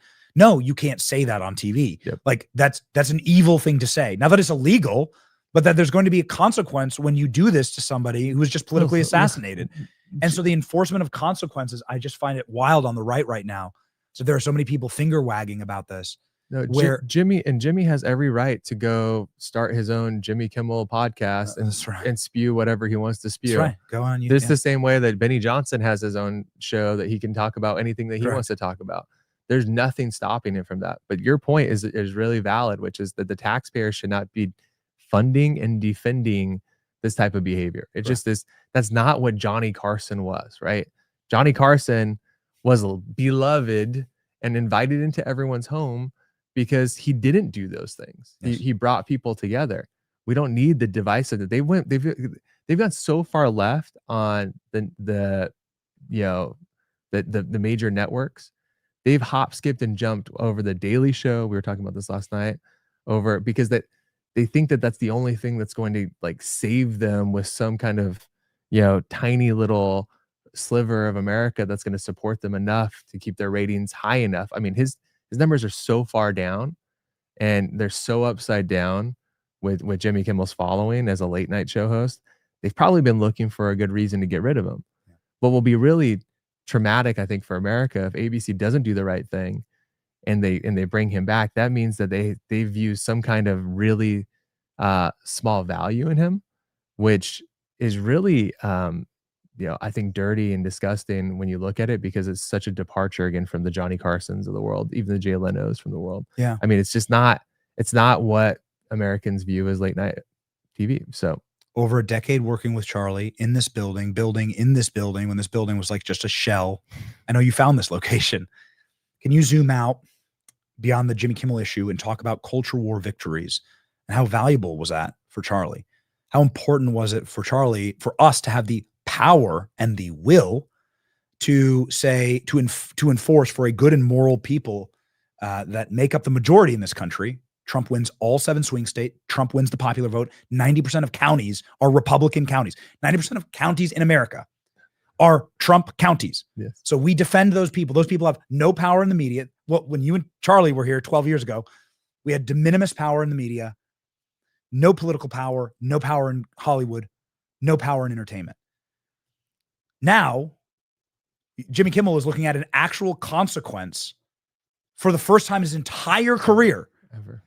Because in part of what Charlie built, actually. Yeah. And I think that is a beautiful, lasting legacy of Charlie, in fact. Can you speak to the importance of cultural power for our movement? Yeah, it's all activist centered. So, you know, the really important point that I don't want people to miss is that conservative media is stronger today because of the activist core that was built by Charlie Kirk.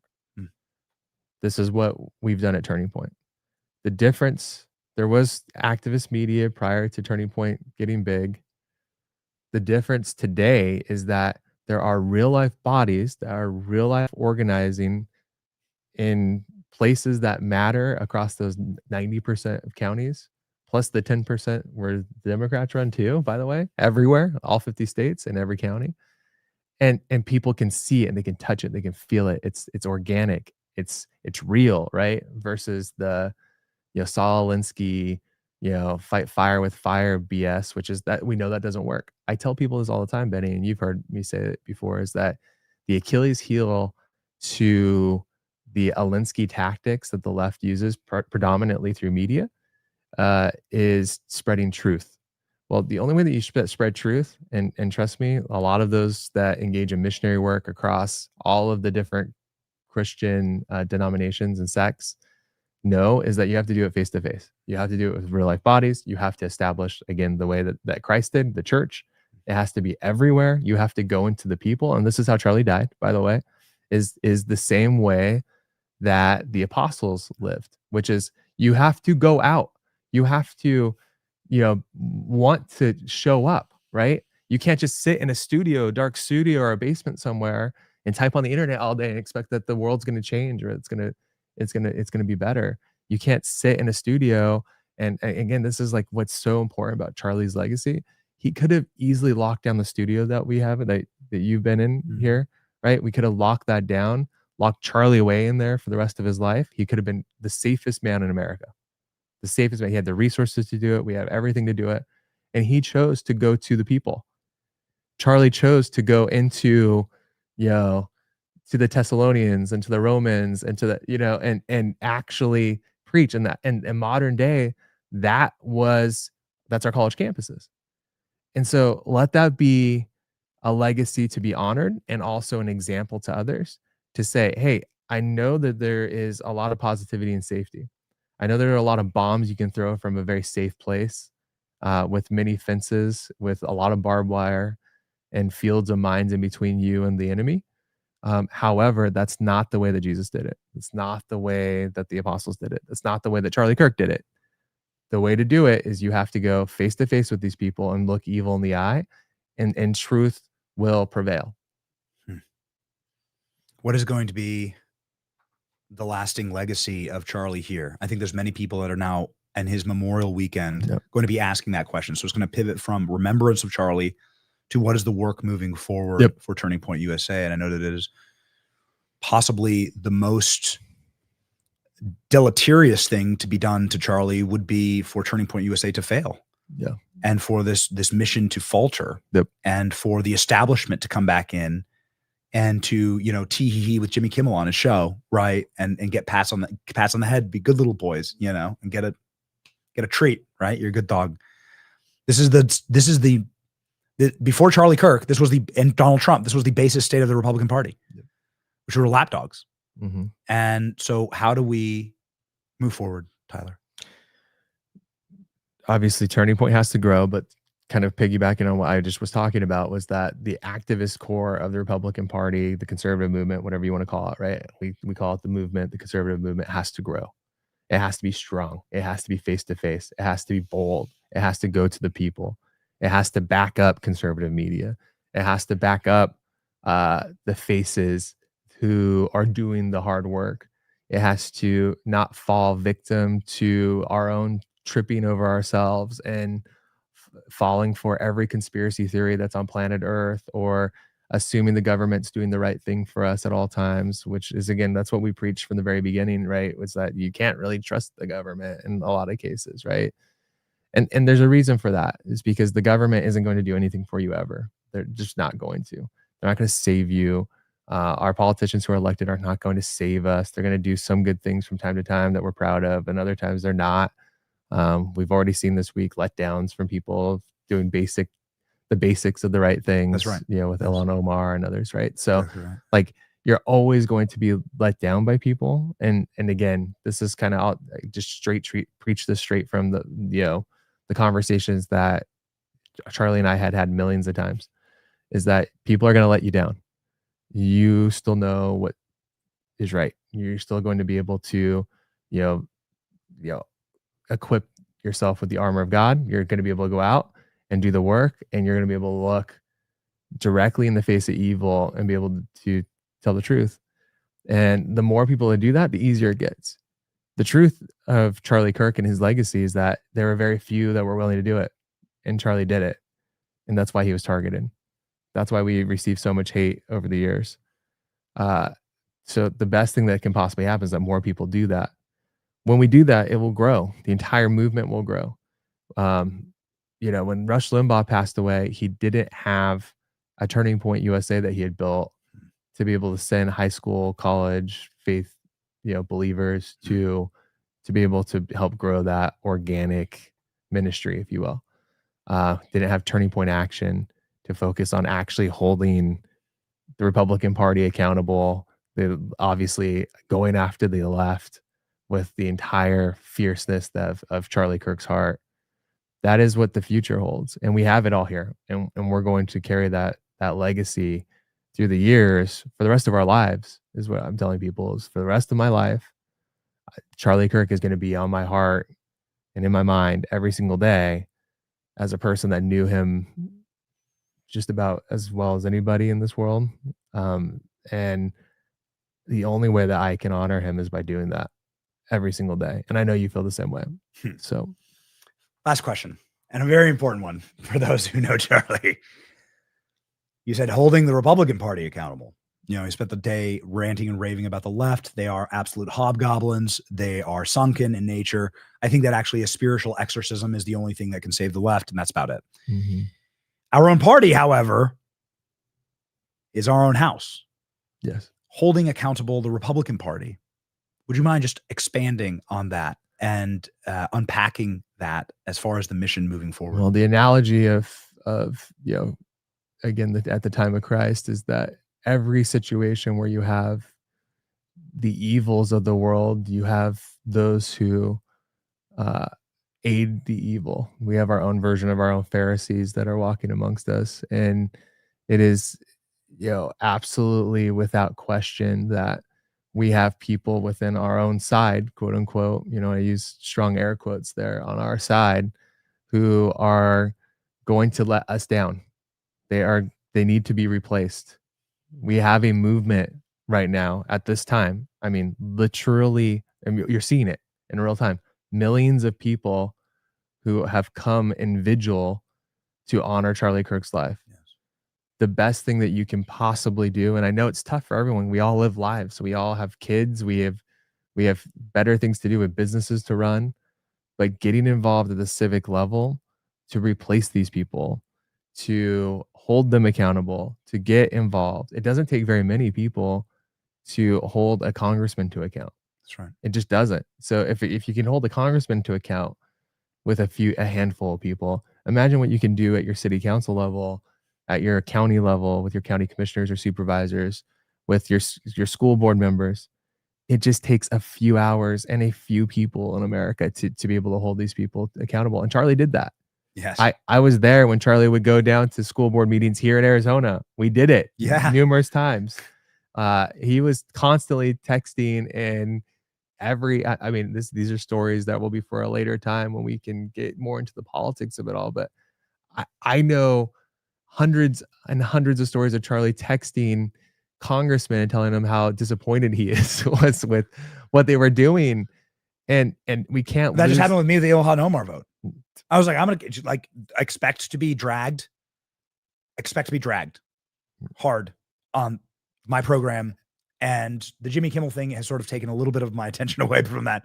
But that like enforcement, that holding up the side, like enforcement of our own, yep, and strengthening of our own, the default position, the default like jellyfish spine of the Republican Party. Yep. Has to be done. It has to be done. And whether it's from the big microphone that you have, or again, it's that one-on-one interaction in the background. Charlie did it all. And so that's what's necessary and that's what's needed. And I know that, again, we have millions of people that are watching, and they're going to do that. They're going to do that work. I believe it. Yeah. This is the single most inspiring thing that I saw, and maybe not the most inspiring thing that I saw, but in the 2024 election, and I know you got to go, but maybe we can just end with this. I'm not sure that we have the assets actually like up, that we can put it up, but in the lead up to the actual electoral day, you were so focused on winning Arizona. Mm-hmm. And Charlie, who is like a famous, like a legitimate famous person, right? Mm-hmm. Who's considered a Trump son, so it's the equivalent of Don Jr., right? Going somewhere. And, if you look at the social media followings, it absolutely is, the equivalent of like a literal member of the first family going somewhere. That's right.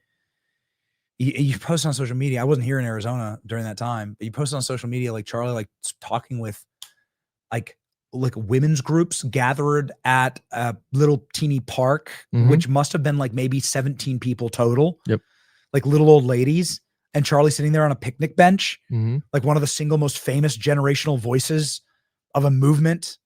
A man who is considered part of the first family is going to like a 17-person, like little ladies red hat group in what must have been like some mountain range somewhere here in Arizona, in the farthest reaches, like to activate them for Donald Trump. Yep. He was not bigger than that. It wasn't like, I will only speak to the stadiums. I know there's a photo on Charlie's social media somewhere. I can pull them for you. But yes, that was what Charlie was doing leading up to the 2024 election, the most important election of our life. But the background of that. I just saw the photo. I'm like, I told my wife, I was like, Kate, this is unbelievable. This is just unbelievable that somebody of his power and celebrity is going to the picnic tables of like the mountain range retirement communities to activate. But do you know why that was? It was so important to us that we were going to the people and spending time with the people. And by the way, knocking doors, I forced our team to all knock doors, and then Charlie included, is to go to the people who are actually doing the work. And the reality of that statement is that there are so few people who actually do the work. Yes. And so we went all this last election cycle. I was just browsing through the pictures, Benny. It's funny that you say that. We went, not just in Arizona, but it was every key target state. We were doing these, what we call super chase events, which are like super Saturdays, but we rebranded them as super chase for ballot chasing every day of the week. And at literally every day, Charlie would finish his show. He'd come straight over from his show, and we would be doing ballot chasing every single day during the election. And if he was here in Arizona, we went to Arizona. If we were in a different state, we would go somewhere else. But you're right. There were times where we had 15, 20 people at a tent in a park, and then we'd rah them up, and they would go out and knock doors. But that's how critical that work is that up till this very last days, I didn't know that this would be the last time that we would do this. His last days, he was prioritizing that. He was prioritizing the work. And that is so critical. Man, it's just something you never see. Nope. There's a lot of, don't want to dunk on people or name names, but there's just so much ivory tower mentality, right? Behind the scenes, you see people behind the scenes. There's so much ivory tower, black car, like don't touch me, private jet mentality in a lot of these corners, a lot of rich people, a lot of powerful people. You would never see them, never even see them at like the airport Starbucks, much less like knocking a door during an election. No, people were shocked because Charlie would knock on their door and yeah, bro, that's crazy. Bro, that's absolutely crazy. Crazy. It's the equivalent of having like the door knock and it's Don Jr. or Eric Trump. That's right. It's the equivalent of that. I can't think of a better equivalent. Or like it's a door knock and you open up and it's Jesse Waters. But it's right. And he's like, hey. But it's so critical for our team too. Is like, again, we run an activist organization with literally thousands and tens of thousands of people who look up to that. You have to do the work. You have to be the person. You have to be the reason, the person, and show the way. And that's what leadership is. And he always did that. every step of the way. It will be my honor to make sure that energy keeps going. And if there's one thing we can do on this program, is bring the energy. Thank you, Benny. So, thank you, Tyler. God bless you. Thank you for being here with us. We have Tyler's social media handles. Please pop them up, Klein, and make sure that we get Tyler. Well, look at that. Nearly 300,000 subscribers for Tyler Boyer. Tyler, your following is like blown up, man. Nearly 300,000 subs for Tyler. He's the architect behind so much of where we are right now. And now, joining us, thank you, Tyler. Plug in here. What up, G? How you doing, man? How you doing, brother? You looking good. A man who I think logged into TikTok for the first time for Charlie. A man who is an architect of so much of the social media dominance of this moment. A man who, and his name's Alex Bruzewitz, by the way, but a man who, and I want to explain the importance of Alex. There's a lot of people in DC who wear suits to work. A lot of people with a lot of letters behind their name that say they run organizations that have, money behind them. Plenty of people have money. Plenty of guys in suits. Plenty of dudes who can do spreadsheets and live in ivory towers in DC. They're actually a dime a dozen. Nobody knows their names. It's true. Everyone knows the name of Charlie Kirk because of what Alex assisted in building, which is a massive, dominant social media platform for Trump and the MAGA movement. Alex Bruzewitz is the architect behind the Trump War Room, behind so much of the TikTok strategy that is used so effectively by the president and his team, and Charlie. And so, you've probably seen him perhaps on Fox News, but that's my introduction for Alex Bruzewitz. It's a very kind introduction. It's great to be here with you, and you're an incredible part of that online ecosystem that we've built. It's been fun watching your voice get bigger, your influence grow, and you're really going to need to step up even more with Charlie, unfortunately, no longer with us.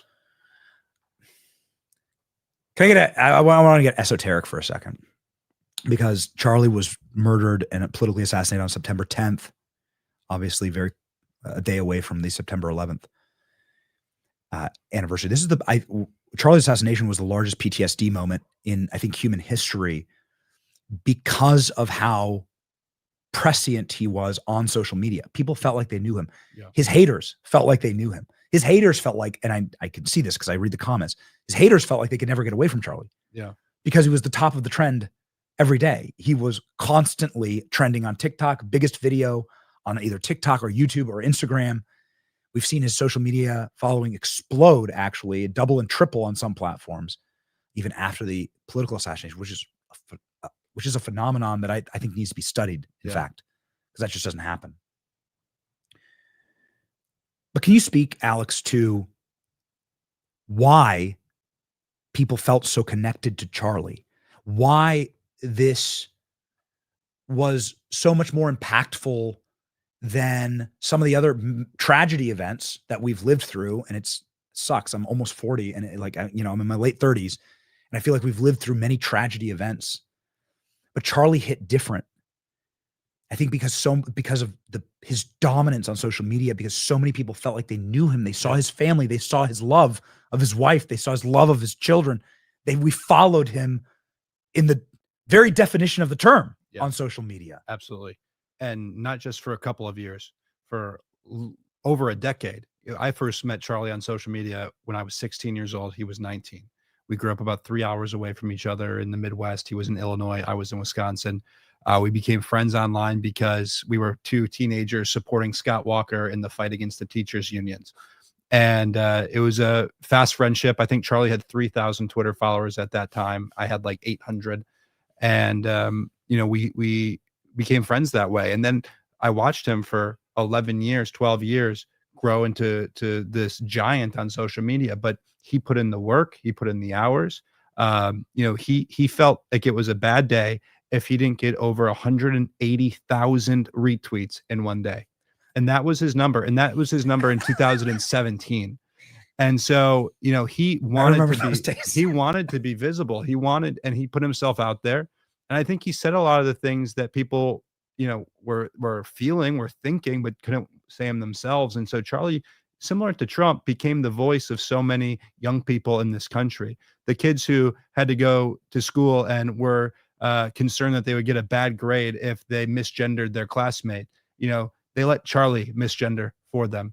You know, they let Charlie tell the truth for them. And now I think we're seeing a lot of these young people that Charlie inspired who are too afraid to speak out. They're now going to speak out themselves. And you're seeing this ripple effect all across the country. And they did know Charlie because Charlie let them know him. The left didn't know him. They knew who he was, but they didn't know who he was as a person. If they knew Charlie as a person, they would have recognized that he was the nicest person in our movement. He was the nicest one of us. He was the most moral one of us. He was the most generous one of us.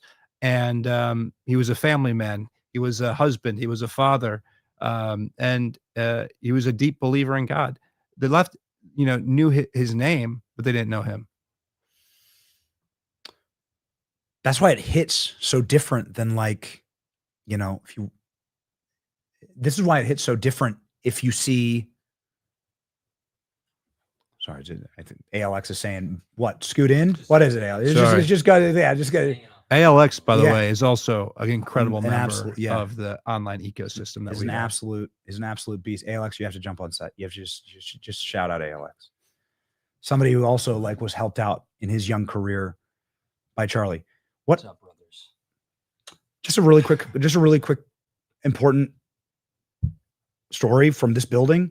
When ALX was permabanned, that was reversed by Elon Musk. It was Charlie who decided, like, ALX had been hired by Turning Point to run Twitter and do Twitter work. And any other employer would have said, well, you just got banned by Twitter, so you're done. Your career's over. Go back to the butcher shop. Yeah. And Charlie said no. It's true. Charlie said no. Charlie believed in ALX. And we all should, because he's incredible. You know, I met ALX around the same time I met Charlie, maybe 2 years after I started my consulting firm, X Strategies. I didn't have money to be able to hire anybody, but I knew ALX from Twitter. So I said, hey, ALX, can I put you on my website as a digital associate? And he said, absolutely. And so I launched my company, X Strategies, with ALX as one of my digital associates. It's true. True. Now the rare lore. Yeah. Now you guys know the lore. The lore.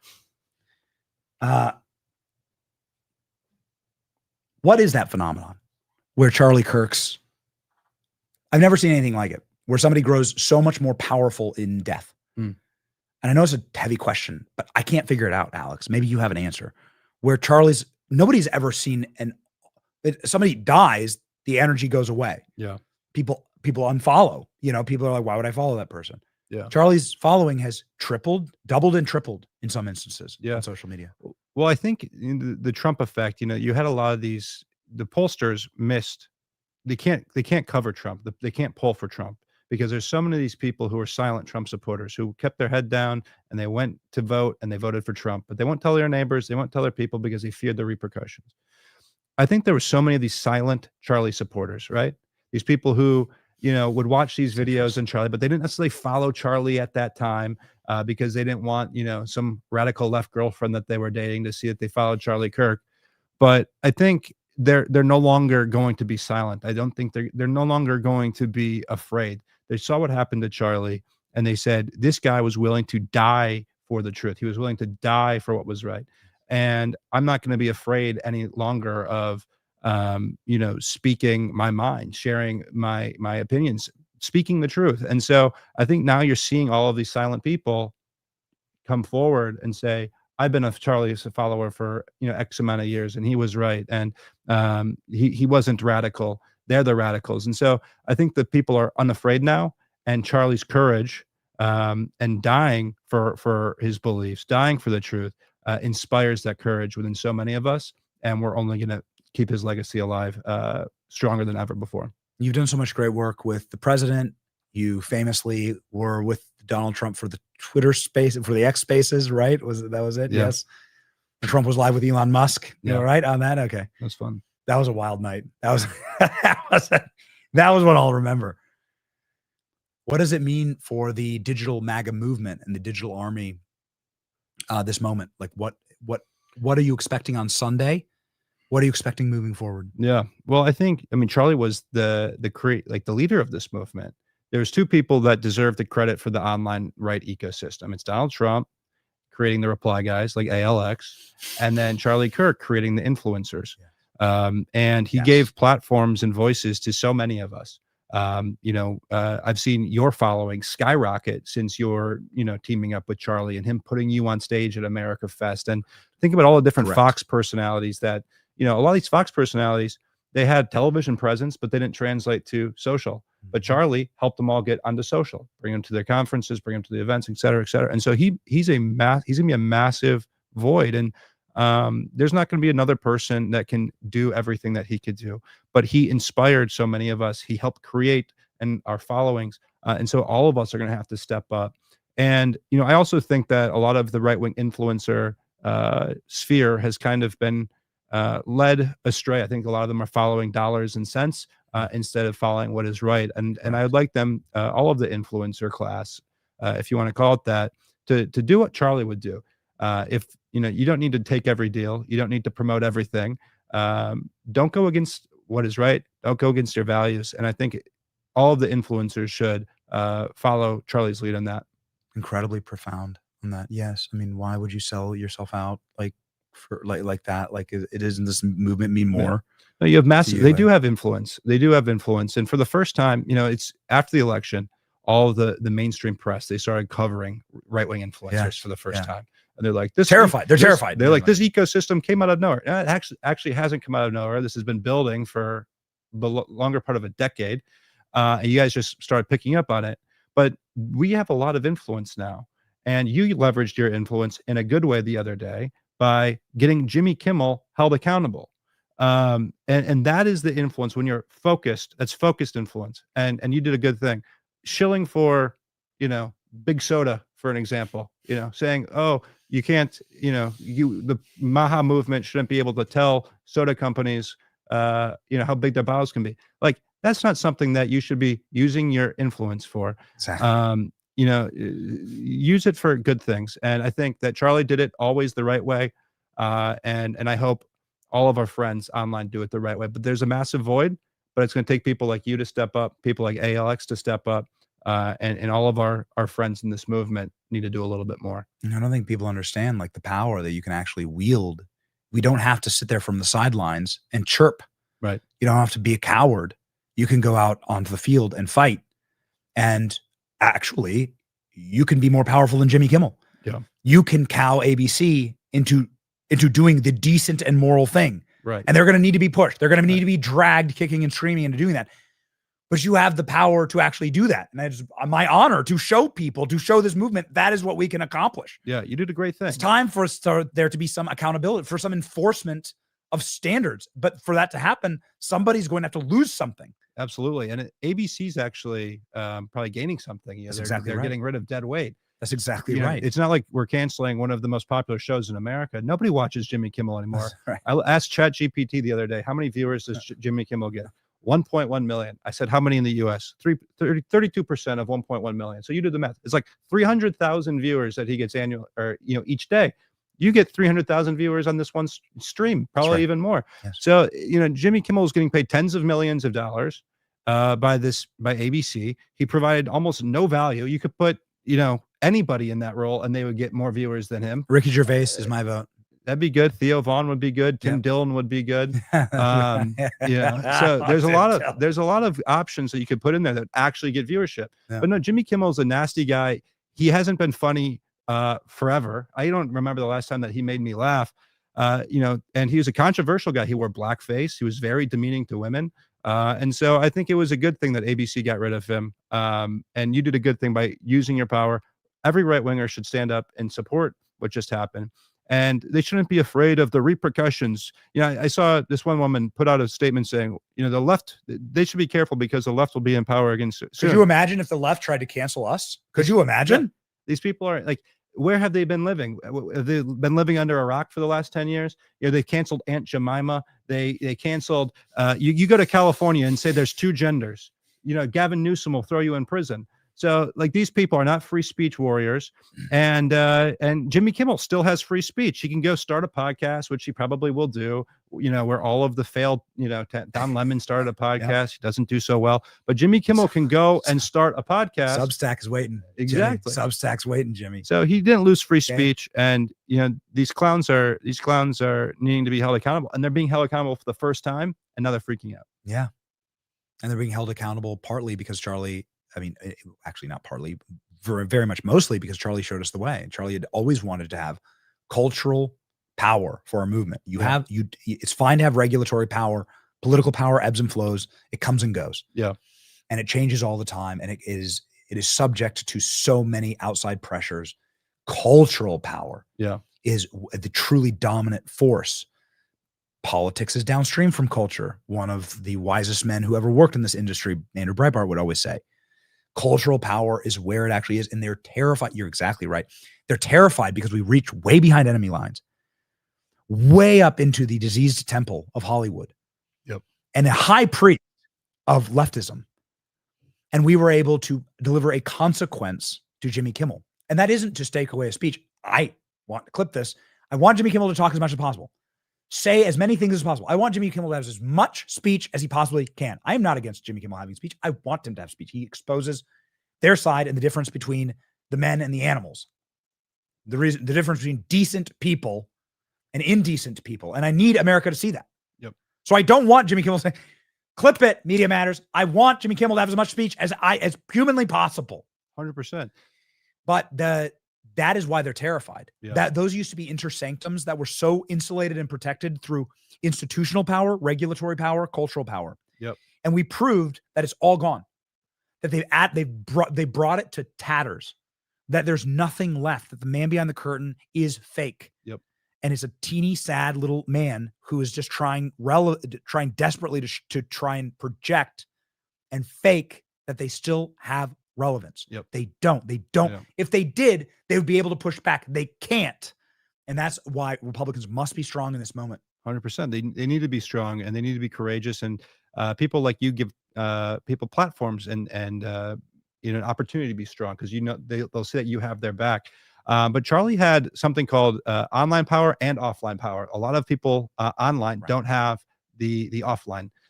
Charlie would go to these college campuses, these frat parties. My younger brother, for example, he sent me a picture. He was doing sideline reporting at the Wisconsin Badgers football game. Charlie Kirk was on the field, the Wisconsin Badgers football game, throwing MAGA hats into the crowd. And then after the game, he walked by frat houses, frat parties, throwing MAGA hats. And they're like, with the Nelk boys. Yeah, that's right. That's right. Yeah. And people are like, hey, that's Charlie Kirk. That's Charlie. Like, people knew him on the streets. And there's a lot of people on social media with a big following that, you go walk on the street, nobody will ever recognize you. And that's okay too. But Charlie had a unique virtually ability. every member of Congress. Right. Virtually every senator and every member of Congress. Right. One of the saddest things, I'm not trying to put him on blast, maybe I am, is John Cornyn. He's a senator, allegedly very famous from Texas, very important senator, John Cornyn. And I watched that doofus.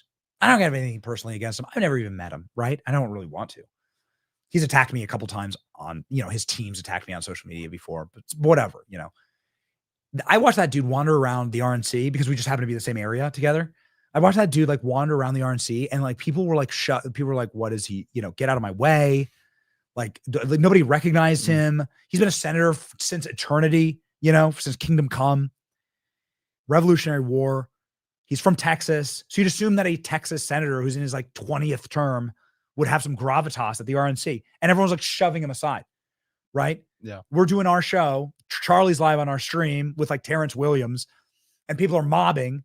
Right. And John Cornyn is it's straight up like elder abuse. Right. People are like pushing him aside. I think people understand it's not to be mean to John Cornyn. That's just a measure of cultural power. Yep.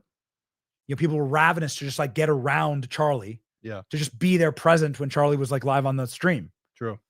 And the corner of my eye, I see sad John Cornyn. He's sat at the end of a bar, by himself. That's a sad sight. No one cared. Well, let's be nice. Yeah. That's a sad sight. But no, Charlie had that ability to take his influence off the internet and in person. Right. And I haven't seen many people be able to do that. Yes. You know, I think Tucker's been somebody who's been able to do that. I once walked, you know, with Tucker from the RNC, this past one, RNC, back to his hotel. And he was walking by himself. I'm like, what the heck are you doing, Tucker? Yeah. And he goes, well, you know, I just want to go for a walk. And he stopped and took selfies with every single person, you know, and you know, Charlie has that ability. Tucker has that ability, obviously Don, but not a lot of people have that. And, you know, also just want to highlight, like, Charlie he didn't want to run for office. He didn't want to run for governor. He didn't want to run for Congress, Senate, et cetera, because he recognized that the power now is in what he was doing, being an influencer, being the social media personality. And he did it better than anybody in our movement. I think he did it better than anybody in the country. And he's definitely going to be missed. We have a big memorial service. Since so many people probably will not be able to watch it in person, you know, they're going to be limited. I encourage you to come and watch it in person. Tyler's saying they want 100,000 people here and that they have the capacity for it. So please come. I do not want to, obviously, encourage anyone to not come to the memorial service, but I think many millions will be watching digitally. What can people do? What can people do digitally to honor Charlie's legacy, to continue through this Memorial Day and then to continue his mission after? Well, I think they're already doing something very powerful. They're sharing his clips. Yes. A lot of people for the first time are sharing Charlie Kirk clips. They're seeing what Charlie Kirk actually stood for. You know, I was just watching the Nelk Boys. They were doing a stream and they were like, I never really watched Charlie Kirk. And now I'm watching Charlie Kirk. And like, this guy didn't say anything crazy. This guy was really moderate. He was common sense. Yes. And all he wanted to do was have conversations with people and debate people. And I think, you know, Charlie fortunately gave us so much content. You know, I mean, he gave us more content than anybody, you know, could possibly do in 100 years on this earth. And Charlie, you know, his life was cut short at 31, but he produced hundreds and hundreds and hundreds and hundreds of hours of content, probably even more.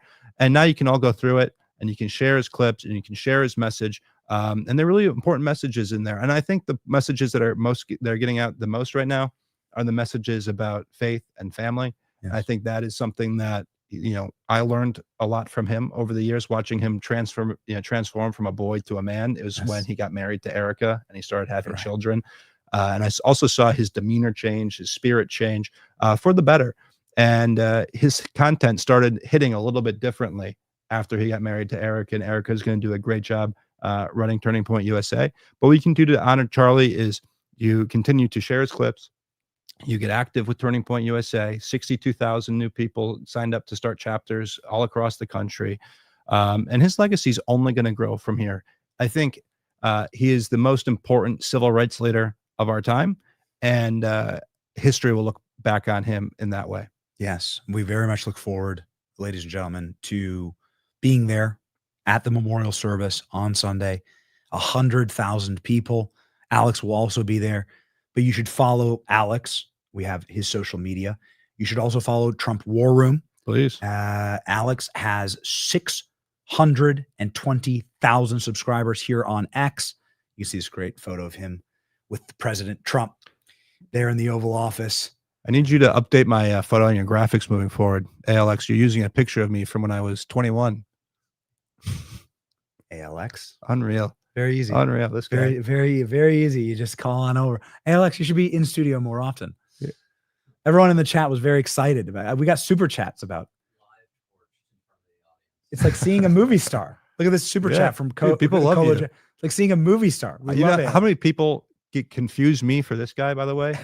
People come up to me, they say, I love your stuff. I love your stuff. Really? And they're like, oh, you're ALX. And I'm like, no, I'm Alex Bruzewitz. And they go, oh, I like you too. But people love this guy.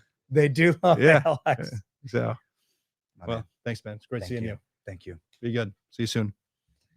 An exciting time, ladies and gentlemen. A moment that we are very excited to be sharing with the President of the United States in just a matter of a few short hours here. The President of the United States has a,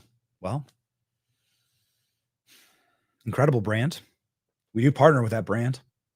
The Trump Store is an official partner of this program. It is a opportunity for us to help reinforce the ecosystem that has been driving this movement forward The Trump brand is obviously something that has changed our nation forever. And, well, it's our honor to offer you a chance to take a piece of that home. I know that we have hats to give away. No, put it up, Klein.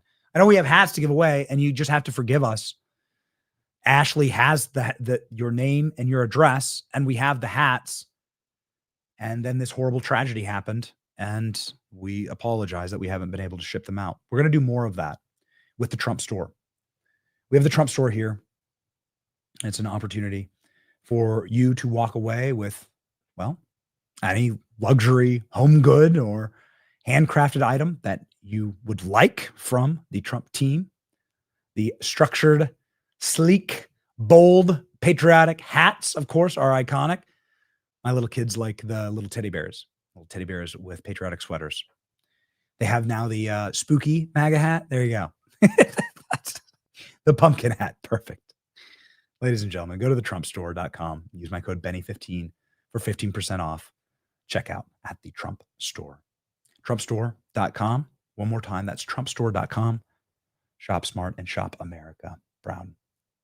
Well, ladies and gentlemen, we are proud to be here. We have a lot of work to do today at Turning Point headquarters. A lot of big things soon to be announced and a lot of exciting work ahead. We're going to spend the weekend in quiet reflection and remembrance of Charlie. We're going to honor him.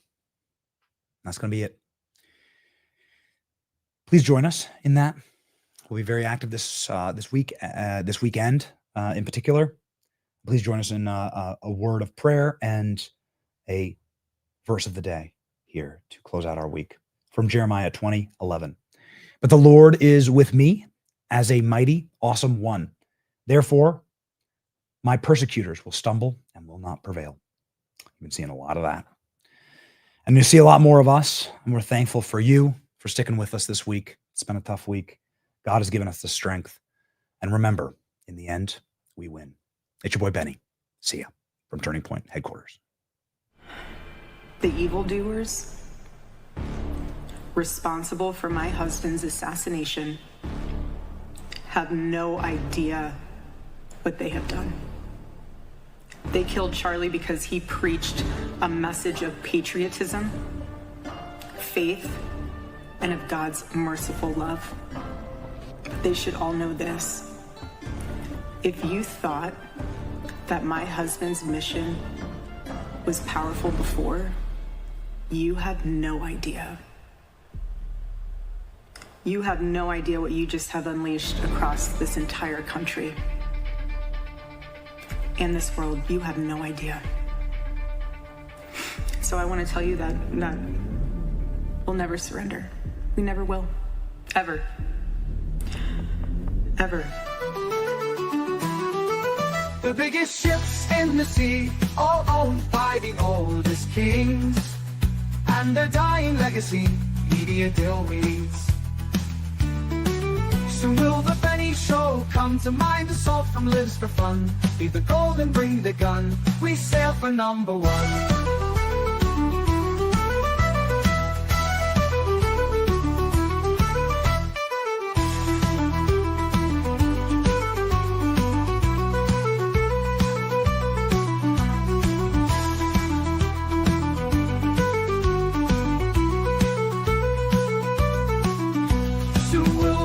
Show come to mind, the salt from lives for fun. Leave the gold and bring the gun, we sail for number one. The biggest ships in the sea, all owned by the oldest king.